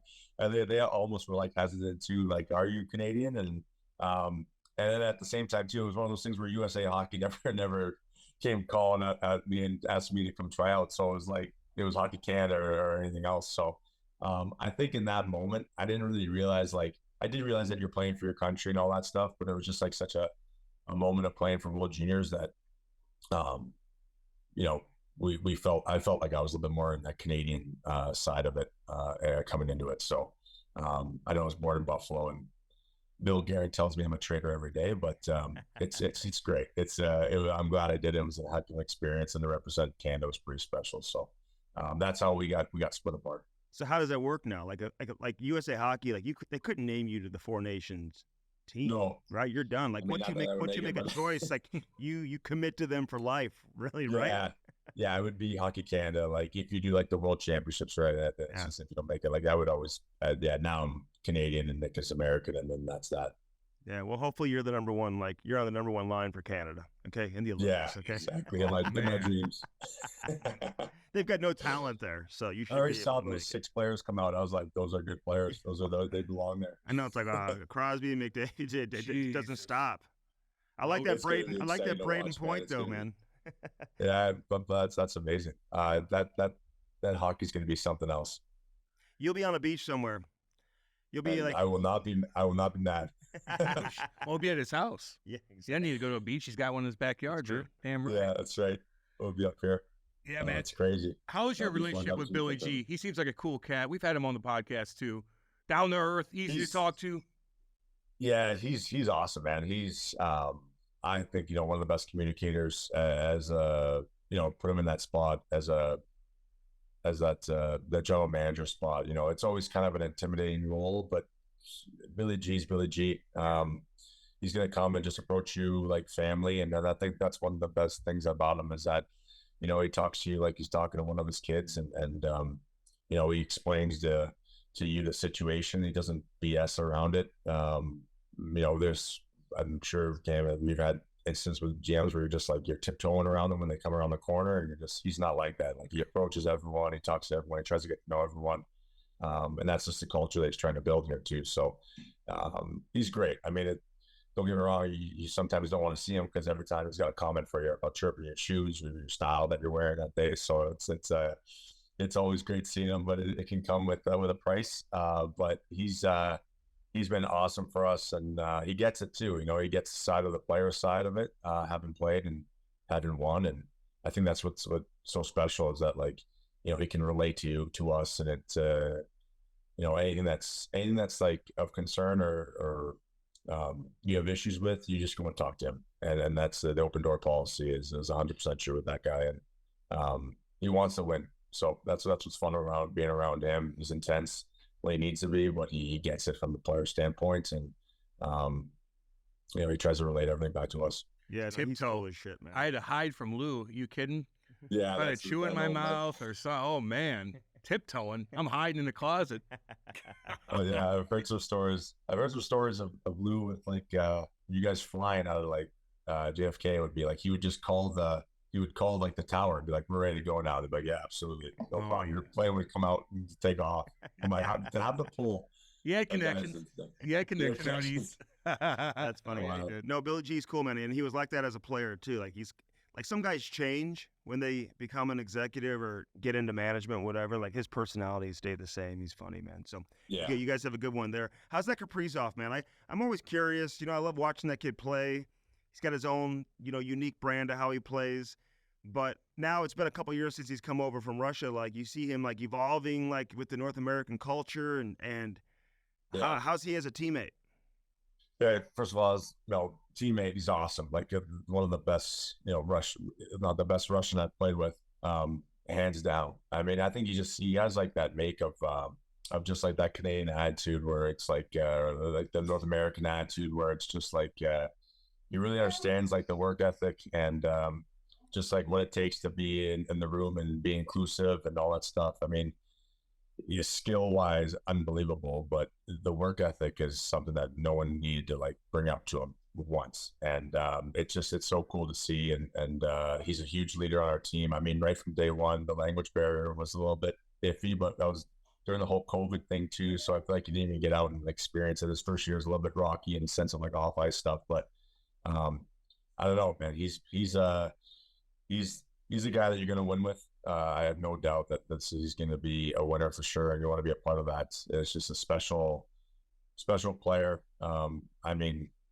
the stuff that he does out there, he gets ticked off too, which is exciting to see. You don't like have to like light a fire under his ass. It's never anyone else's fault too, which is so amazing to see. It's always on him, and that's probably one of the best characteristics that he possesses. Is just like he wants to be the guy. He wants to be the person that pushes everyone over the edge, and if he doesn't get it done that night, he's pretty sour for a bit, and it's all towards himself. It's never towards everyone. There's never finger pointing with that guy. So he's the ultimate teammate, ultimate player, and I still think he expects more of himself in a production standpoint. Is he loud in the locker room? Like when he comes in, maybe he wants to give like a speech, and you don't understand what he's saying, And everybody looks at each other and laughs a little bit. No, yeah, like he's not too talkative, like in a sense of like in game stuff, but he's pretty in the moment, like of what he's got going on. But I mean, like when he got the award of the assistant captain this year, like his speech was pretty. You could tell he got a little bit nervous talking in front of the boys, but no, like he is chatty. But when it comes to the game, I mean, I feel like he just wants us on ice to do the talking. I think that's the biggest thing. There are some things he does mention. I think he's getting a voice this year pretty good now, having the A on his chest. I think he's able to kind of be established as someone that can like talk a little bit more. But for the most part, he's not that rah-rah guy. He's just going to do it on the ice and show an example. Hey, can I ask you a question off the beaten path here? Because like they just had that award show, and the players are so miserable. Like they don't even want to be there. They like asking them questions, and it's just like they don't know what to say. And like we bring all these guys on here. Everybody has personality. Everybody's funny, you know, and like being around, you know, NHL teams all these years, like everybody's cool as shit. And then like, but the people don't really see it. Like, what do you think about that? Like, you feel like players can give more, like show more personality? Like, what is it just inbred in the NHL players where they just don't want to do that? They just want to keep that guard up, and then until they win a cup, and they're like, you know, shit-faced in front of hundreds of thousands of people and just dropping. And the coaches are dropping F-bombs up there. Like what's going on here with the NHL? And because we just had Bennington in studio, man, and he's talking about how like he wants to see more marketing for players and stuff like that and be able to do stuff. Yeah. And I'm like, well, it's on you guys to do that. When you get an opportunity with the cameras on and the microphones on, you got to like show some personality. But that was a swing and a miss at the award show. Like I get it because it's awkward, man. It's just so awkward, the whole production. The guys winning the awards don't have much personality, eh? I guess. The good players have no personality.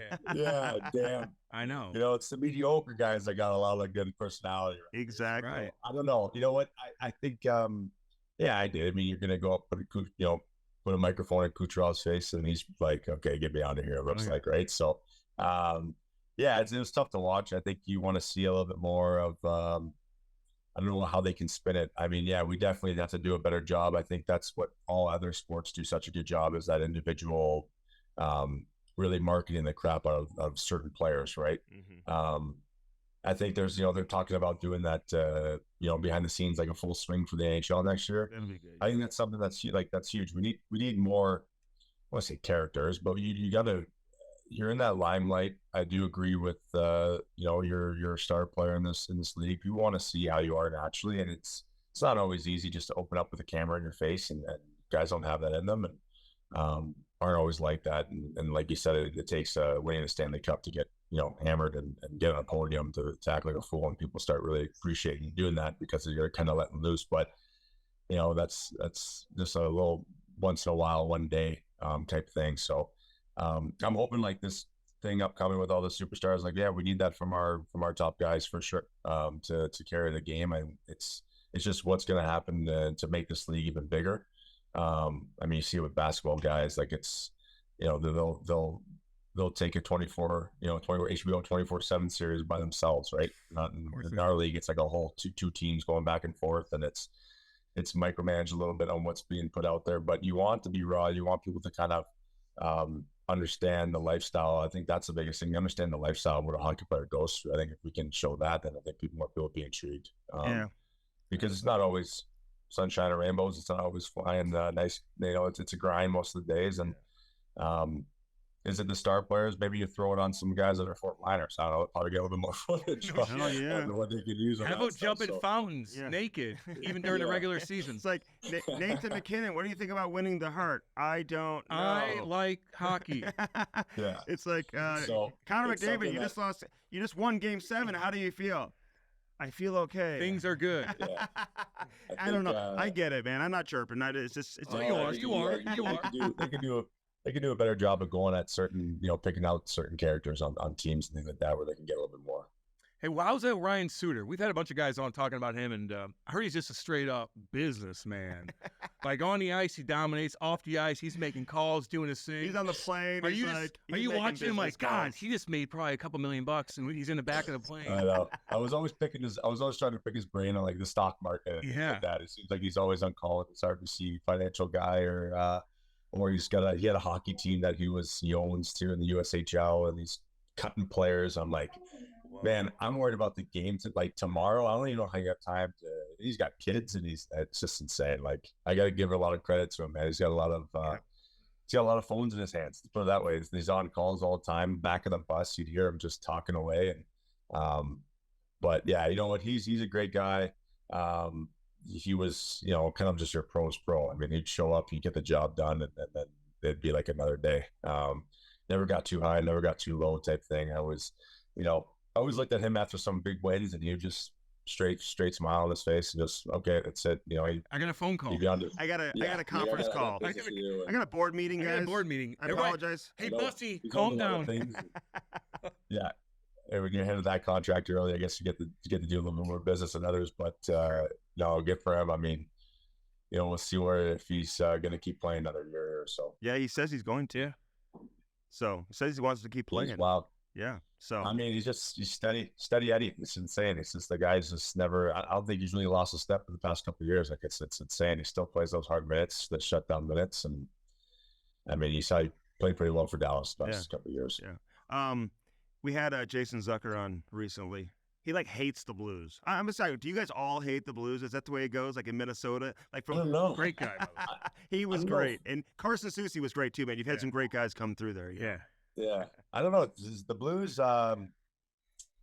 it's not too much hatred right now. I mean, I think they're always fun games because it's like there's always blood boiling. Like, there's always big hits and stuff, and it's always a rivalry night. So I don't really have too much hatred of a certain player on that team, but it's always like you're always in for it against that team. You always want to beat them. It sucks to lose the Blues. I mean, we did it twice this year, maybe even 3 times. There's a couple in the shootout or overtime, but it's I think we have a lot of animosity against them just from the playoffs 2 seasons ago. So where we felt we should have leaped them, but we didn't get going. I think our penalty kill killed us that series. So it's just one of those things. It's always fun to play Central Division teams, that's for sure. I mean, I think Nashville overtook them last year with hatred. I don't know from whatever reason, but hated Nashville last year. It's because they're fans. That's why.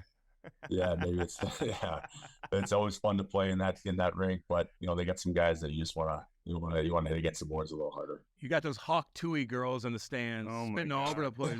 Oh my God, dude, you crushed Kairu. You did rock Kairu. Oh my God. I know. I said to that guy one time, I was like, man, I don't know what this is, but you're always in that space that I'm coming down as you're cutting in the middle or something, but it's always him. Man. I'm like, I actually don't want to keep hitting you, but he's a pretty good player, so you have to go after a guy like that. What about Benner? You ever bump into him and he says something to you, maybe waxing the back of the leg, and you're like, you want to fucking do it? Man, we're hoping to see him and Flower go after it again. That'd be awesome to see it. It's always, though, it's not even me. It's Hartman and him are always ones going at it. It's great. Hartsy's a little rat, so it's fun to see. It's you love having guys like that in your team, but Benner, there's nothing better playing against Benny team because I feel like you want to score, like you want to get in. Like I think he brings out even better hockey games because of it. A goalie like that, and everyone wants to amp it up a little bit more against him. So. He's great. He's great for the game, man. He is. Well, we like him, man. I know. I love it. Yeah, he's a good goalie. We need some goalies to have some old school personality. They all used to you come in the crease and shit. You spray the goalie or you bump the goalie, you may get slashed. That's just the way it was back in the day, Yeah, exactly. So no, I like it. No, he's been a big face of that franchise for the past couple of years now. So So we look. Want to get under his skin. We look at anytime we do these interviews, man. I creep you out on YouTube for an hour, and I saw a bunch of shit, man. I was on and on and on, but you fought a ton, but then you decided when you fought Brandon Dillon, and you wanted to do a Superman punch. Was that after the BX stuff, and were you like, I'm gonna try something different? You almost caught him, dude. So what was your mindset going through? Did you ever do that? Have you ever No, I didn't think that. Well, If I usually went against guys that are a lot bigger than me, so it wouldn't work. I'd have to jump up the Mike Tyson punch out guy. I couldn't do it, so it didn't work for me.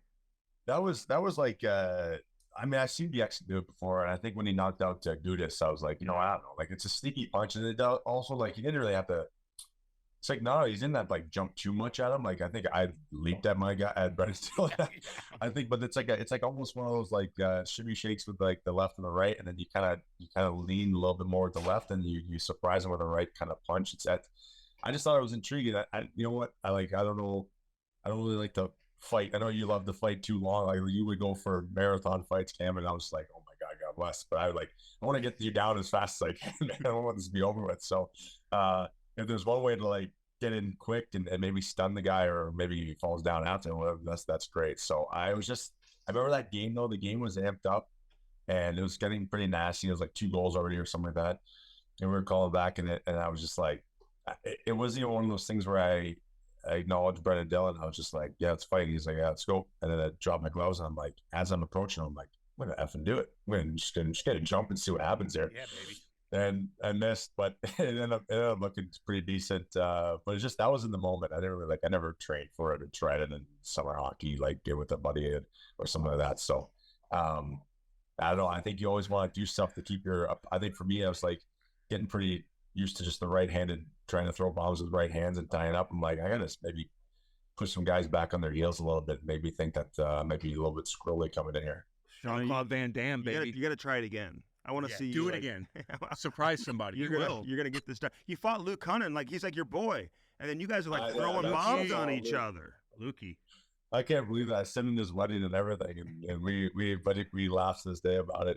I'll never forget that, because it was again Nashville about 2 years ago or whatever, 3 years ago, and a rowdy game. We started getting chippy, and Luke hops overboard, and I was actually going after like Sissons, and another guy to push him away, and Luke jumps over the boards, and he needed one. I guess he was on a cold streak, he said. So he's like, I need one. I'm like, but I'm not the guy that you need to be fighting there. And he's just like, come on, give me one. So I'm like, absolutely.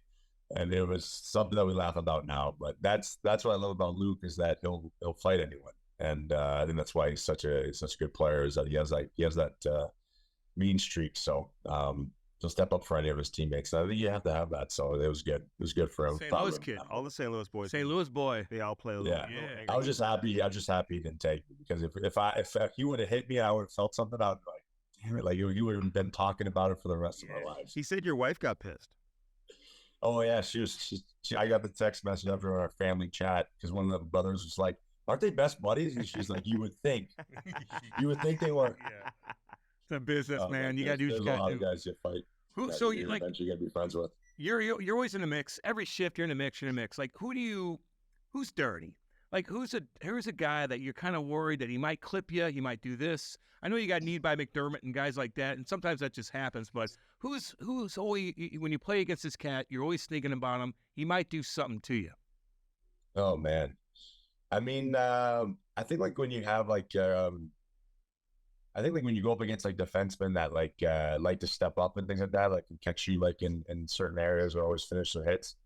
I mean, like when you go against like a guy like Gudis, I've always like, looking like you look over your shoulder a little bit for those guys, or like wondering where they are, because here you don't want to get caught, but it's also the way they catch you. Like he'll clip you low and things like that, and there's instances in your head where you're like, okay, if he does this, I'm going to do this to him. You're getting ready for it. So you think about guys like that like you're like, if they come at you at this angle, like it might be dirty, or that's probably one of the guys that I always, when I'm on the ice with, I'm making sure that I'm checking to make sure he's not coming over with something too dangerous. Just, like I said, I've seen him.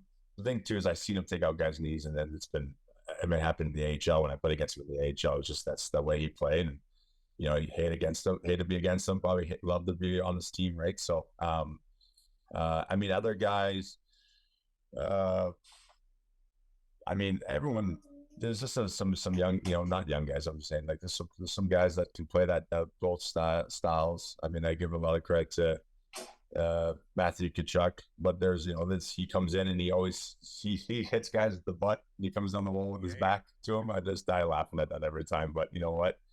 Sometimes I can catch guys, right? So you're always worried about who's going to finish their checks on you more time than not. So that's the biggest thing I always look for. I'm like, who's out here that's always going to finish checks or try to be greasy and let that leg drag behind them when they do it. So that's probably the But for the most part, to pick a player, I don't have one on the top of my head right now. You think Matty dove on that hit by the bench? Remember you hit him? Oh yeah, that was like and you got a penalty. I did. I got a penalty. I got sucked in so bad. I just smiled and went to the box too. I'm like, damn it, I knew it too. So that's a dive. Can you tell right away? You can tell right away if a guy's diving or not, right? Oh yeah. I mean, yeah, just by the how light they fall over, but it's just you can even see it in the whole body language and shoulders and everything too. It's tough. Yeah, it sucks when you get sucked. You get roped into one of those, man. It's brutal. Because you'll call him out like you did Yanni Gord that one time. That's a fucking dive. He's a fucking diver. Let him have it. He's a diver. Yeah, you gotta let him know. Yeah, flick him off a little bit. Hey, you got the suspension though for the kneeing on Lowry. Like, was that something like you were just what you snap at the moment? Like, why were you so angry? You wouldn't let it go. Like, yeah, I came back from an injury, and it was just it went up again. Another team that I can't stand playing against. You always want to beat them, and they got a lot of annoying guys too. Yeah. But we always had just big games, big rivalry games against them, and I came back and I don't know. I don't know if we were like in a little bit of a lull, but I got hit by Dylan late, and then we fought. Lowry grabbed me from behind, and we fought as Greenway was fighting Dylan. We had like two guys on at the same time fight, and that was good. That was a good fight. I mean, Lowry's a big boy, long arms and stuff too, so it was a good fight. And then that whole game was just nasty after, and then he kind of took a shot at one of I think Joel Erickson neck in a pile, then I came over top, and I don't know, when you got that blood boiling, you just kind of black out a little bit, and then got him down, and I just remember getting like kind of like scraped in the eye or whatever, so I don't know if he was probably pushing me away, but I just got triggered, and I don't know, you got a guy down, and I'll never say I need him to this day, but it looked like I did for sure. And yeah, if I could take it back, I would. I mean, I should just let we're down, the fight's over, go to the box. That's how I usually live by that code. But sometimes it's tough, man. You get they get that boiling point, the adrenaline's pumping, and you wanna just end it a little bit more, but wreak a little more pain. That's all. You guys remind me of each other though. Like both, I know. Both your dads played in the NHL for a long time. Both real character guys. Can That's chip your in real all brother. kinds of things. Yeah, he might be your real brother. Check that out, Lowry. Yeah, he's a great player. I mean, and look what he did this year as a captain for that team. So a lot of respect for him on the ice and off the ice too. But he's a guy that you gotta always show up to play against. I mean, he's gonna drag you guys into the fight, and that's what I want to do too on my team. Is I want to make sure guys are honest and then playing hard, and he does that too. That's what's so much fun about those types of players, is that it brings guys into the game, and you got to stand up once in a while. Yeah, you kind of fucked me over one time. I think it was in 2012. You were a young kid, and like, you fought Ryan Carter, and he's a damn good player. I don't know if he's a very tough guy, and all of a sudden you catch him with one and buckle him. And like, I know like he was okay, and you went to the box, you were very respectful. Your dad was coaching on our team at the time. And I just remember like that put me in such a jam. I just hope you know. Okay. Like I'm already like borderline with shit. And then you knock him out, and now I got to go in the locker room, and I got to find a way to do something to make up for that. Yeah. And you just put me in a jam, and I kind of wanted an apology, just so you know. Just apologize. It's all good. I'm sorry. I did that. When I lined up, I go, oh, thank God I lined up next to Jansen right now. I'm like, oh, jeez. John Scott, my bodyguard, was over there, and I'm just like, me and Karch just like pushed each other off the drop. We didn't even say anything. And then Karch kind of gave me another push. He was like, let me know when you want it. I was like, Jesus. Let's do it. And so it escalated from there, and then it was over.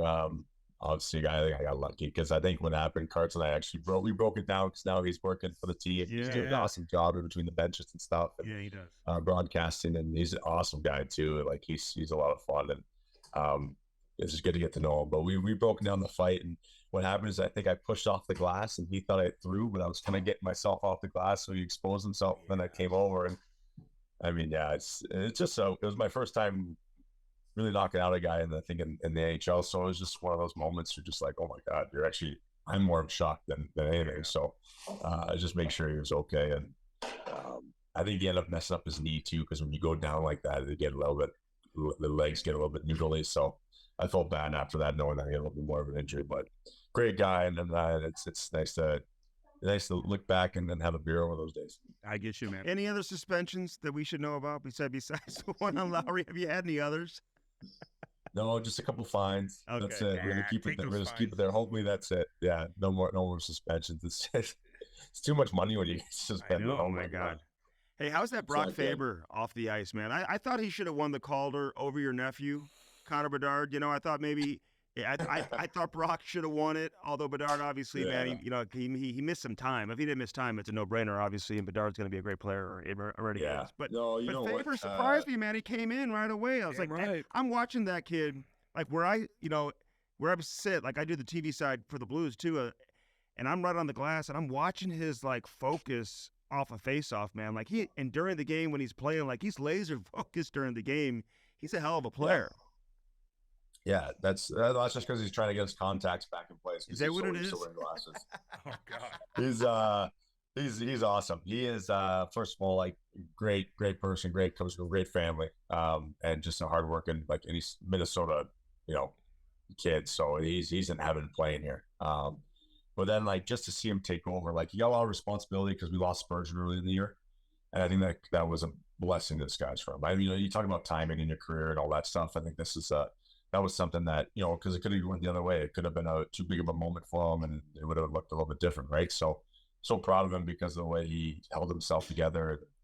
He took over the power play a little bit, shut down roles and things like that. The minutes he was eating up. I mean, the way this guy's built just explains everything. Like he's honestly built like a linebacker. It's insane.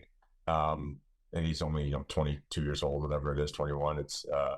It's incredible to see. And then the head on the shoulders too. I mean, he's got his captain material for sure, no doubt. He's just even keel and such a good, respectful kid that you want to see guys like that be successful, especially at a young age. So he's, but then again, like he's still got so much more to give. Like he does, that was just year one in the books. And, there's some times in the season where, 82 games show up as a college kid, right? You're not used to playing that much. So you get a little fatigued, but I mean, we were overriding him a little bit too hard because of just the minutes he had to eat up for us. And it wasn't for him having a big year. I mean, we probably wouldn't have been that close to a playoff spot, hanging on. We can't wait to see what he's like next season. I know he's playing through a couple broken, cracked ribs at the end of the season too, which is amazing to watch. I mean, he didn't want to come out of the lineup. I think knowing that the Calder Trophy was on the line too, so I think that motivated him. But in my eyes, he's a guy that's going to be, Calder is now long gone, and Norris is probably something you're going to be in the mix with for many years down the road. So it's great to have a guy like that to succeed right away and get us really comfortable, and we want to see him keep doing it because he's going to be such a big part of our winning culture. So you seem like an old school guy, although you're still relatively young. But your dad played. You have an older brother. It's been in the league a long time. Like the veterans dealing with you as a rookie when you were young. Is there a big difference between how they dealt with you and how you deal with the young kids now? Is there a big change in how they react to different things and maybe a little less hard on them and stuff like that? Yeah, like I would say there was just a little bit more of like I don't want to say like a gap, but like the older guys stuck to the older guys and the young guys, like and it's the same thing now, but I would say there's a little bit more like you're trying to do more with the young guys and trying to get them feel a little bit more included in things, and that's not to say like we still go for dinners. It's just the older group and stuff like that. That's just who you gravitate towards you. But I would just say training camp, it all starts from there. Like it's it's like that respect factor of the experienced guys get first to everything. The young guys wait in line. That's still around, especially on our team. That's something that I don't think should ever change. And that's how it should always be. You should always respect your elders, respect the guys that have been doing it for a while, and waiting at the buffet line type thing until all the older guys are done eating, right? So but I do think that there's just a little bit more. Like I had great veterans though when I first came in to Buffalo. Like I remember my first year when I got called up, like we had Robin Regier, who I was intimidated by, obviously just because I used to watch him when he played for the Flames when he was an absolute wrecking ball in the corners, and then like he was awesome with me, and he showed me a lot about he would remember I got a text from him one night about just coming out to meeting guys for a drink in Buffalo, and it was more of the vets and stuff. So stuff like that I've seen and I've had done to me is something that I try to do because I know it goes a long way, and I think it helps include the young guys and make them feel like they're one of the guys and part of the team, and it's I think that's how you build a winning culture, a championship culture. Is you gotta act like a family. So that separation is no longer that divide. I mean, it's still there respectfully, but I try to include everyone, to have a voice and then to step up and feel important in our room. And I think that's that early team that I came into Buffalo with, the Ryan Miller, who was a guy that you came into that room and you were not intimidated by some guys, but you respected them because of just what they accomplished and what they've been doing. So I think that's stuff that goes a long way, and that's something that I kind of got adopted into. And yeah, having my old man and stuff like that, I know what it takes, and the respect factor, and what it's like being kind of that glue guy or someone that is looked at as a team player. And my brother too have gone through it. I've seen what they've done, so it teaches you how to act in certain situations, and that's all helped me to kind of get into where I am right now, and just be a type of person that wants everyone to be a part of it. Was your dad hard on you with the hockey part of it? Like was he like how did he raise you guys from a hockey standpoint? I mean, he's got a lot of experience you can tap into, obviously. Yeah, he was hard on us, I think, because he coached us in juniors, and he didn't want any other player of his to feel like there was a that he was on our side more than their side. I think he used us as examples of he's going to push us even harder, because then it's going to show the other guys that, hey, this is my son, but I don't give a shit. That he's going to do extra, and then you're going to have to do extra, and like no one's here, no one's that above one another. So it was tough, but it was why we're here today is the work ethic that he instilled in us. And I remember getting bag skated. I remember playing 6-7 minutes. My dad was a coach my first year in juniors, and I wasn't good enough. I can tell you that right now. I was not good enough to be a really, really good young junior player. I was perfect for the fourth line, and that's how I learned. But I had to work on so many things, and work ethic was one of them. I was still a little chubby kid coming out of getting drafted in the OHL, so I probably had to work out more than anything on the ice. And my dad skated me a lot and did it in front of my teammates, so that they would kind of see like, hey, this is how it's going to go, how it's going to be. But we benefited from it. So it was great. But the one thing that my dad was awesome with coaching was just how much fun he brought to the game, how much passion he had in the game, how much he respected players for doing certain things in the game.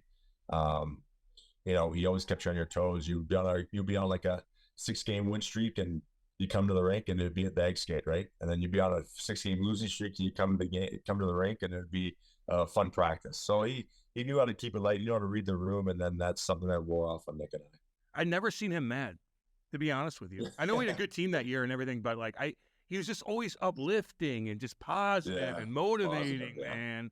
I loved him. Yeah. I really, really did. He was great. No, he's been through a lot, that guy. He's still positive, and he's still like that. That's what's been awesome. He brings a lot of energy to our families. I mean, he's 65 now. He's the grandfather, and he's running around with the kids and having a great time. And it's just like, that's who he is, man. He's happy to be alive every day, and it's infectious. So if you had to rank the toughness aspect, him in his prime, you in your prime, Big Nicky in his prime, who wins in a fight? Rank them. Oh, man. I'll just keep my dad the alpha. He'll probably be. He was a lefty too, so he was scary. Yeah. And then I'll put me in the Nick for sure. That's how we go. There it is. I like we'll post that. I like that. Oh yeah, we'll get that. That's but hilarious. Hey, what was that like with your teammates though, having your dad as a coach? Like, it's one thing to have your dad as a coach when you're like 12 years old, but when you're playing junior and the stress comes in, everyone's trying to get to that next level. Were the teammates cool? Like, no one ever crossed the line with you on that, did they? No, I think that's the thing. I think I was, that was the biggest thing. I didn't want to be looked at as coach's son. I wanted to hang out with the guys off the ice and make them feel comfortable around me. And they always knew, hey, if coach's son's here, we can't get in trouble. So I was hanging around with the older guys and the juniors and stuff like that. But it was good. I think because of the work ethic that I displayed, and like because of my dad being hard on us and then making sure that we didn't get away with anything, or in practice with soft passes or anything. Everything had to be perfect when we did it. We were the examples. We were kind of the guys that my teammates started to realize, there was no favors here. There was no one I wasn't getting favors from my dad or anything like that. So they kind of liked that and respected the way Nick and I held ourselves, and in a sense of, we got that feeling of we wanted to be the guys that wanted teammates to like us, and then sticking up for guys on the ice was something that we kind of always done at a young age. Hitting, being physical, that work ethic. If we can instill that, then we'll have guys that want to follow us and want to join us. Rather than us trying to always piggyback off someone else. So that was instilled on my dad, and a lot of great teammates from juniors that still keep in touch with, and always bring up some comical moments of when my dad was a coach and things like that they had a lot of fun with. Hey, how was Dean Evison? Like, did you like playing for him? Like he's like punching coaches and stuff. Like, we had him on. Did you guys get along? He seems so intense. Although the coach you have now maybe even more intense. No, he was great. He was awesome, man. Like I really like Dino. I think the intensity that he brought every day was awesome. He was a guy too that I think could really read the room. Yeah. So he didn't really need this hooting and hollering guy. If things are going south, he can rely on his leaders. He can rely on guys in this room, and give you that look of like, hey, like this isn't good enough. This is not acceptable, and it's on you to fix it. So that's what's great about Dino. Like there's times, every coach has moments of yelling and giving your players shit, but we had a lot of great regular seasons with Dino. I mean, we had a lot of winning seasons, and it was just the playoffs that we obviously came up short, and it was tough to see him go. I think he helped develop the culture in our room and change it into a better culture and team first mentality, and he had a lot of say in that. So every day just Dino's hard. He's just hard. He's just that was comical in that way.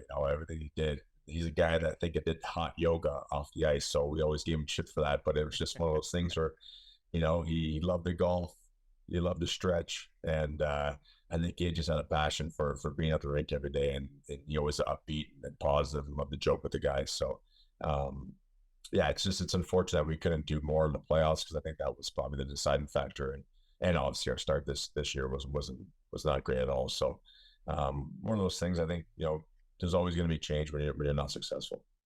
Your girl's going to play hockey. I see you have that PH the women's pro player shirt on. Oh, no, you don't. Oh, it's something different. He thought you were wearing like I thought it was something different. UHL. I think you should wear that. You have 3 daughters. I'm sorry. Is it? It's perfect world hockey training in some place in Minnesota. I trained. Can't think you're like. Close. I thought you were representing. I'm just asking. Oh, that's funny. No, you're right. I should be wearing something like that. Yeah. Having 3 of them. Yeah. It's I don't know. We haven't really. We've touched the ice. We've skated, but nothing with a stick in the hand yet. I don't know. We'll see. Yeah, we'll see. Hey, how long is Zuccarello's stick? Like in reality, like could you even use it? It's all on me. It's insane. It's so funny. That guy's insane. Like he can pick up anyone's stick from any of the teams. It's always like a skilled player from another team, and he can play with it in practice next day and look like nothing's changed. Like he's still putting feather in passes. I'm pretty sure he used Draisaitl's stick in a full practice one time, and he was just doing backhand passes the whole time just to laugh. And Zuki's pretty comical though. He's an unreal teammate, but it's insane. Like the way he passes too. It's like a flick of the wrist. It's not like a full. It's insane. It's I don't want to call him like the Messi of like soccer, the way he passes. Like he's like that. Like he can sauce pucks, can throw pucks through guys' feet, and his vision, it's insane. But that long stick, it allows him to like curl his hands over top, so he can throw it backwards. Like he's an amazing playmaker, and I think that stick. I mean, it's just him and that stick that can. I've never seen anything like it before, but I could definitely not use the stick. You need to get over to Norway. Like it's kind of amazing. Like his story, like there's not many guys. They just had like 4 kids drafted. I just saw that from Norway, insane. But like there's only been like a handful of players that have ever like even played in the NHL from Norway. So it's kind of crazy. Yeah. It's no, I know he's pretty proud of those guys too. He's talking about this year that there's a couple that are gonna be, because I don't think that he's the last one, right? No, that was drafted or just made the NHL. Yeah, no, there's one or two since him. He's he's pretty proud of being from Norway, and he talks about it a lot. I mean, it's beautiful where he's from. He's showing me some pictures. So he's one of a kind, an unreal story. I mean, just I don't know. Like I said, one of a kind. There'll never be another Matt Zuccarello on this planet.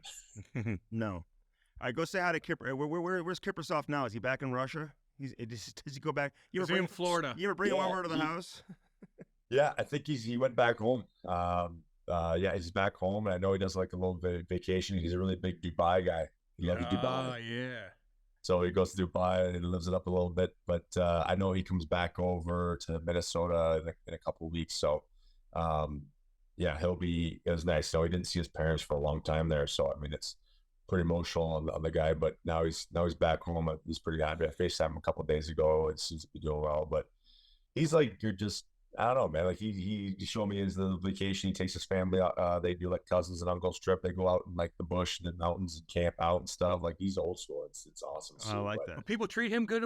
You know, there's some shady shit going on with Russia and stuff, and there's a kind of country. Yeah. But people are pretty good with him, like the fans and stuff like that. You don't see any people. No, I haven't. You know what? I haven't heard anything in that sense, like words like towards him and with what's going on with all like the politics and stuff, but. Yeah. No, he seems to be level-headed about it and doesn't talk about it too much. He's in a tough spot the way things are, wasn't allowed to go back home or something like that last summer. So, yeah, it's nice to see him be able to see his family again, just feel like he's back in routine again. I mean, that must be stressful for anyone. Of course. No doubt. Damn, dude. I go do your thing on the lake. Go do your thing on the lake. Start barbecuing, will you? Boys. I don't know who signed. What's going on here? Well, Peranda signed a 2-year deal with Ottawa. Ooh. We got a bunch like Toronto's like spending a bunch of money. Tell him some stuff so he doesn't have to look on Twitter and Toronto's like spending like dollars like crazy. They just gave, I think, Arvidsson went to Edmonton. Oh, wow. I think OEL went from Florida to Toronto. He got like a 4-year deal or something. I don't know. Toronto. Good God. I know. They need to do something. I can't believe Stamkos went to Nashville. Jeez. Yeah, dude. Is that official now? Yeah, it's a Brady Shea. He's a country boy. Stamkos went there, got a 4-year deal at $8 million. Damn. Perron. I gave you the Minnesota news. That's all that matters. Yeah. Listen. Nice. Go do your thing, dude. Enjoy the holidays. We love you, man, and we love your family too. Tell your dad I said hi, and tell Nick we said hi too, man. We're rooting for you guys. That was first to meet you. Thanks, guys. Appreciate you guys having me on. Drew Shore is going to sign with Minnesota too. Don't cut your hair, by the way. Let that flow out. I saw that. Let it go out. Let your hair grow. Are you dyeing it, by the way? Because sometimes I see it's dark and now it's blonde. It's bleach. No, it's just sun. It's just the sun. God, you're lucky. I swear to God. You're not related to your brother. I'm saying it right now. Nick's got a good shine from the sun on his head. Right. So funny. Thanks, I can relate. Hey, see you, buddy. See you, Marcus. See you, Big Marcus. Right on. See you guys. The Chemistry Podcast is brought to you by Bellman. BEHLMANN. Bellman Automotive. Located where? Troy, Missouri. Buick GMC on one side of the street. Right on the other side, Chrysler Dodge Jeep Ram. Get yourself some new wheels in time for the winter. That was Marcus Foligno. great dude, great player. Love to have him on my team. He's a winner. Is he a winner? Well, I mean, you know what I'm saying. He's like a winning type player. Well, he hasn't won yet. But he's usually when you what I'm saying is no. Let me finish. We'll pump his tires up. Yeah, but he's not a winner yet. Okay. What I'm saying is he is a guy that you would want on your teams. That's what I said before. You said he's a winner. You just want him. You had to go above and beyond, which we don't need to do with him. Mm-hmm. He's doing a damn good job. We love his family. Yeah, but he's not a winner yet. I want him to win, but he's not yet. We didn't ask him about it because he's told it on another podcast, but his Kaprizov story was hilarious about how he sent a text message to the group. Yeah. He thought he was sending it to the PR guy. Yeah. We've all done that, right? No. Okay. I think a lot of people. I don't think I've accidentally sent a bad text to a yes, you have. Group text. Yes, you have. But other people have. Yes, you have. That I received. We've done so many of these, dude, to where I remember you'd be like, whoops, I was supposed to go to you, Cam. Oh, yeah, it's all good. Nothing bad. Because I don't do that. We wasn't bad. It was more like you're talking to me, but you sent it to a bunch of other people. Yeah. It's all good. I did the same thing. Did you? Yeah. Happens. Where you say something that you just wish you wouldn't have said about somebody on there. I've been on group text where somebody says something. I don't really chirp people that somebody bashes somebody thinking they're not on the text. Yeah. Now it's uncomfortable for everybody. I know. On a hockey team, it's probably funny because they're all like chiming in and being and you chirp each other anyway. Yeah. But like if it's a business thing, you're like, oh boy.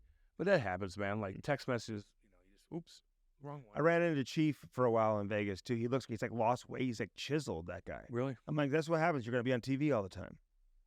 You're in the He's spotlight. not gonna put up with all their shit though. No, he's not. When they ask dumb questions, he just has. He's gonna look at you like He laughs at you. Yeah. Like he did like a little media thing the other day. I can just tell. I can read Chief like a book. Yeah. And when he's like this fucking dipshit, like how he answers it. Yeah, of course. I love it. I can't wait to hear his post-game press conference. Yeah. Yuri Fisher, his son got drafted by the Blues too. Really? Yeah. Wait a long time. True story. So years ago, I was at the draft, and I went on the wrong bus. Daniel Alfredson kicked me off the Ottawa Senators bus. Remember I told you that before? So you can't be on here. Like I thought the bus was for anybody. Didn't realize that there was like a sign on the front of the bus that had the team logo on it. So that was for Detroit. Because a lot of times at these hotels, like several teams will be staying at the same hotel. So I was like, I don't even think I was working for the Blues at the time. I don't even know if I was. I was just there. I just jumped on a bus. I'm like, whatever. I'm like, okay. So I got off the bus, like my tail between my legs, felt like a fucking idiot, young kid. So I went on another bus, and it was the Red Wings bus. And again, should not have been on there. And I get it. In fact, even like being there with the Blues this past weekend, I didn't take the Blues bus on the way to the draft. I just feel like I wanted the scouts to be able to feel like they could talk freely, and the general manager and all that, On the way from the draft, I would take the bus back to the hotel.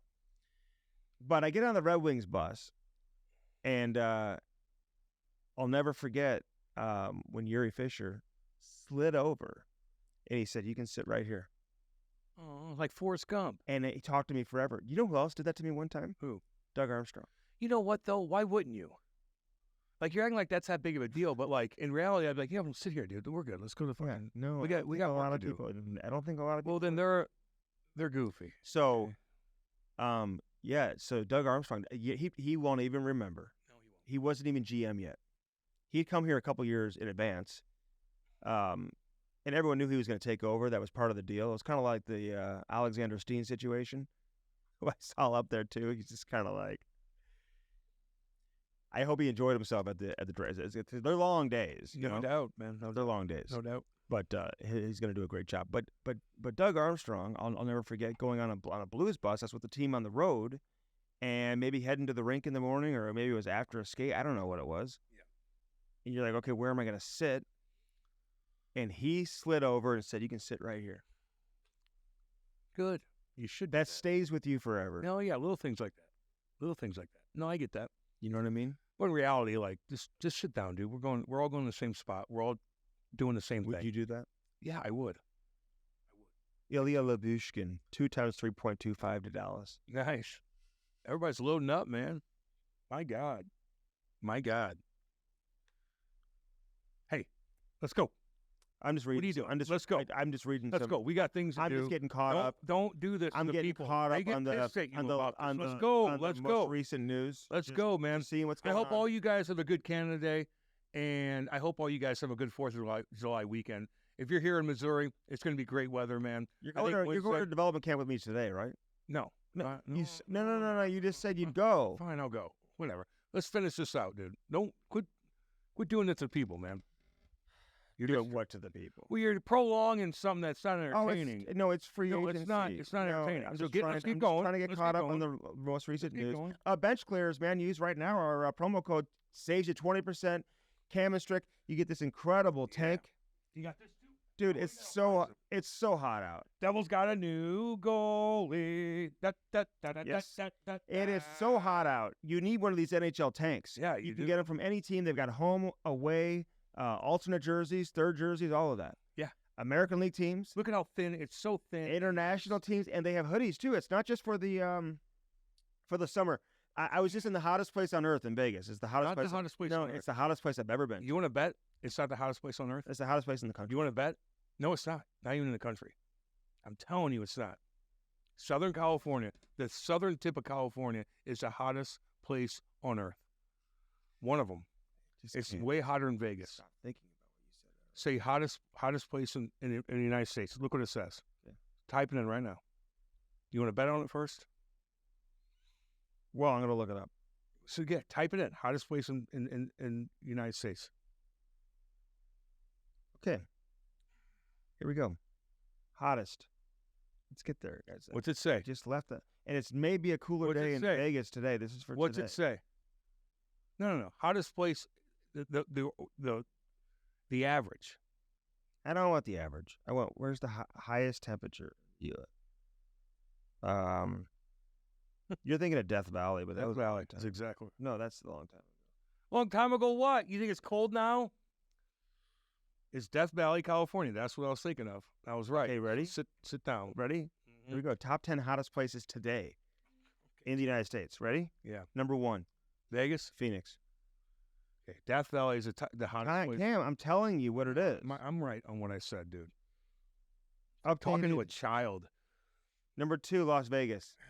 Death Valley is the hottest place in fucking the United States. Cam, I'm giving you the straight You're goods. This fucking is the nuts. breaking news, and like The average. Is the you're hottest place in the world. debating with what's the breaking news. Number 3, Tucson, Arizona. Number 4, Riverside, California. So California shows up, but it shows up barely in the top 5. You can't claim that the hottest place in the world barely cracks the top 5 in our country. Death Valley's the hottest And I just place in came from the hottest place in the world just now. I never experienced anything hotter. San Antonio, Texas rounds out our top 5, followed by Miami, Houston, Fresno, California, Dallas, which I felt Dallas heat before too. Very hot. Then Orlando, Florida. Okay? I mean, Whatever. Anyway. so We you want to debate it still? Or dude, I just said it's the hottest place in the United States is Death Valley, California. find that? Yeah, right here. It says it right Like here. today? Donkey. I'm saying today. It's the hottest place in fucking United States, man. It's Death Valley. Do you see any other signings coming in, by the way? Have I missed anything? I don't know. You got your phone you got anything else coming? Yeah, I got a bunch of people texting me. I don't like looking at my phone during the goddamn interview. All right, so now it's holiday, man. We're looking forward to it. You have a great holiday as well. Yeah, I will. Hat Launch and hatlaunch.com. Don't forget to go to Hat Launch. Yeah, check these bad. Get one of these Yoink hats. Get a Yoink shirt as well, man. Check it out. Or any first form or stuff. any They make first form stuff do it too. all. Yeah. hatlaunch.com. Say hi to Danny and Danny, what up, man? Jordan and everybody. Have a good weekend, by the way, you guys. Happy 4th of July. Yeah. And again, we mentioned something about WNBA rundown. Oh, I get my weekly updates. Get my weekly updates there. Get your bench clears though. 20%. Use our promo code, man. They got it all. Perfect for summer. Oh Perfect my for the God. weekend. Is there anything Let's go. better than I'm gonna be wearing this hanging out at the weekend. pool than Oh that? my God, at the lake. That's where you go to all the bars. And Oh, stuff you and better just- take some good content down there. Yeah, I will. Yeah. I'm gonna take all these down there, man. And this is the easiest thing to wear to the bar when you get off the boat and stuff like that. It's just so light. And Isn't that nice. amazing? Yeah. Yeah. It's perfect. Very easy like that. So be sure to check that out. So get to Hat Launch, get the bench clears. First form. Again, I've never felt better. I mean, it's amazing the energy that I bring to the Do you want to table. feel better or not? Yeah. Do you guys want to feel better or not? Go to firstform.com/CamusTrick.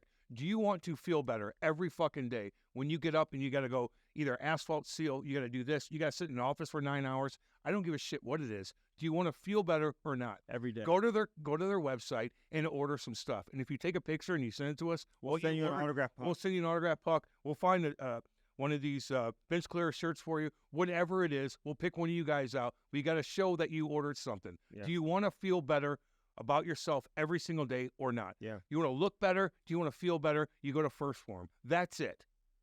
God dang. Hell yeah, Cam. Let's go then. Hell yeah. I mean, I took that collagen day. I feel good, man. I'm rehydrated from the hydration packet that you get, the vitamins and stuff like that. I just got my blood work done.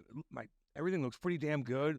I know. That's because of first form. I know. A lot of it has to do with First It Form. is. And I need to tone some things down too. So I'm in a You weird need to jam. tone That's down. First Form. That's what they help us with all that stuff. Yes. Go get your own stuff and you'll feel better. At Bellman, you get no. Swing dicks. It's really they give you sushi and flavored water. It's that simple. Mhm. Best customer service anywhere. Buick GMC on one side of the street, Chrysler Dodge Jeep Ram. Say it, Danny Boy Danny and Boy. Kenny All you guys. and We love Dale. all you. Happy 4th of July. Man. Yep. Straight Americans right there. Yeah, damn right. Proud Americans. And we love everyone in Canada too, from PEI all the way out to No, of course. Saskatchewan. But they're All American. my shit, my people, my shit kickers out there in Yeah, they love you. Saskatchewan. They What love are they you. doing today?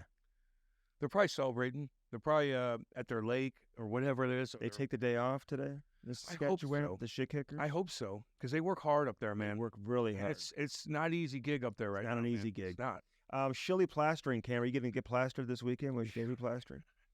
Probably right. We got some things. We got a Jansen family. Turn needs your to talk about backyard some things. into an oasis, man, and you can do that with. God, I would love to. And if They're you the do have an absolute oasis best. and your lining's all messed up, you got to call them, because that's what gets screwed up more than anything. Animals jump in there, your dog scrapes it up, your kid scrapes it up, Oh you my drop God. something, like, it's just get it fixed. They're a team of professionals and craftsmen, and they have all these facts too about chlorine doesn't help urine, it actually damages your pool. I find that Piss in very the pool, then, interesting. dude. Don't be a Hoosier. I don't like swimming in pools sometimes because of that. There's a lot of kids around. You go to the Creve Coeur Racket Club and swim in the pool all the time. What do you think's in there? Piss and shit. Oh my boy. God. Kids Not running there. around. Plastering looks great there from Shilly Yeah. Plastering.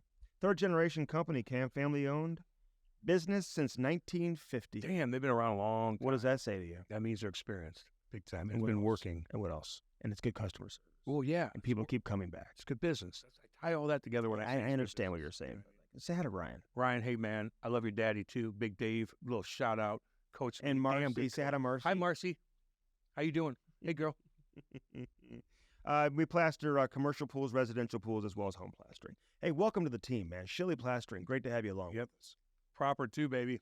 Proper cannabis. Get that mind right over the weekend. Let's go. But this is we're not promoting it from like a frat boy. Sit in the couch and eat Doritos all day long. No, don't be lazy. But if you work your ass off all day and you're not drinking or whatever, and you want to take a gummy And at if night, you're in get it from pain, and if proper. you're You're in in pain and you your can't back sleep. hurts. You want to take pills. You don't want to take those white devils that I got caught up with. No, And you can't sleep. take a gummy and it'll put you right down. Proper Cannabis. They got 11 locations. Propercannabis.com. Their new location in Kirkwood looks absolutely incredible. You can get one of these cool hats too. Yeah. And they're great people, man. All of them. Craig Parker, everybody.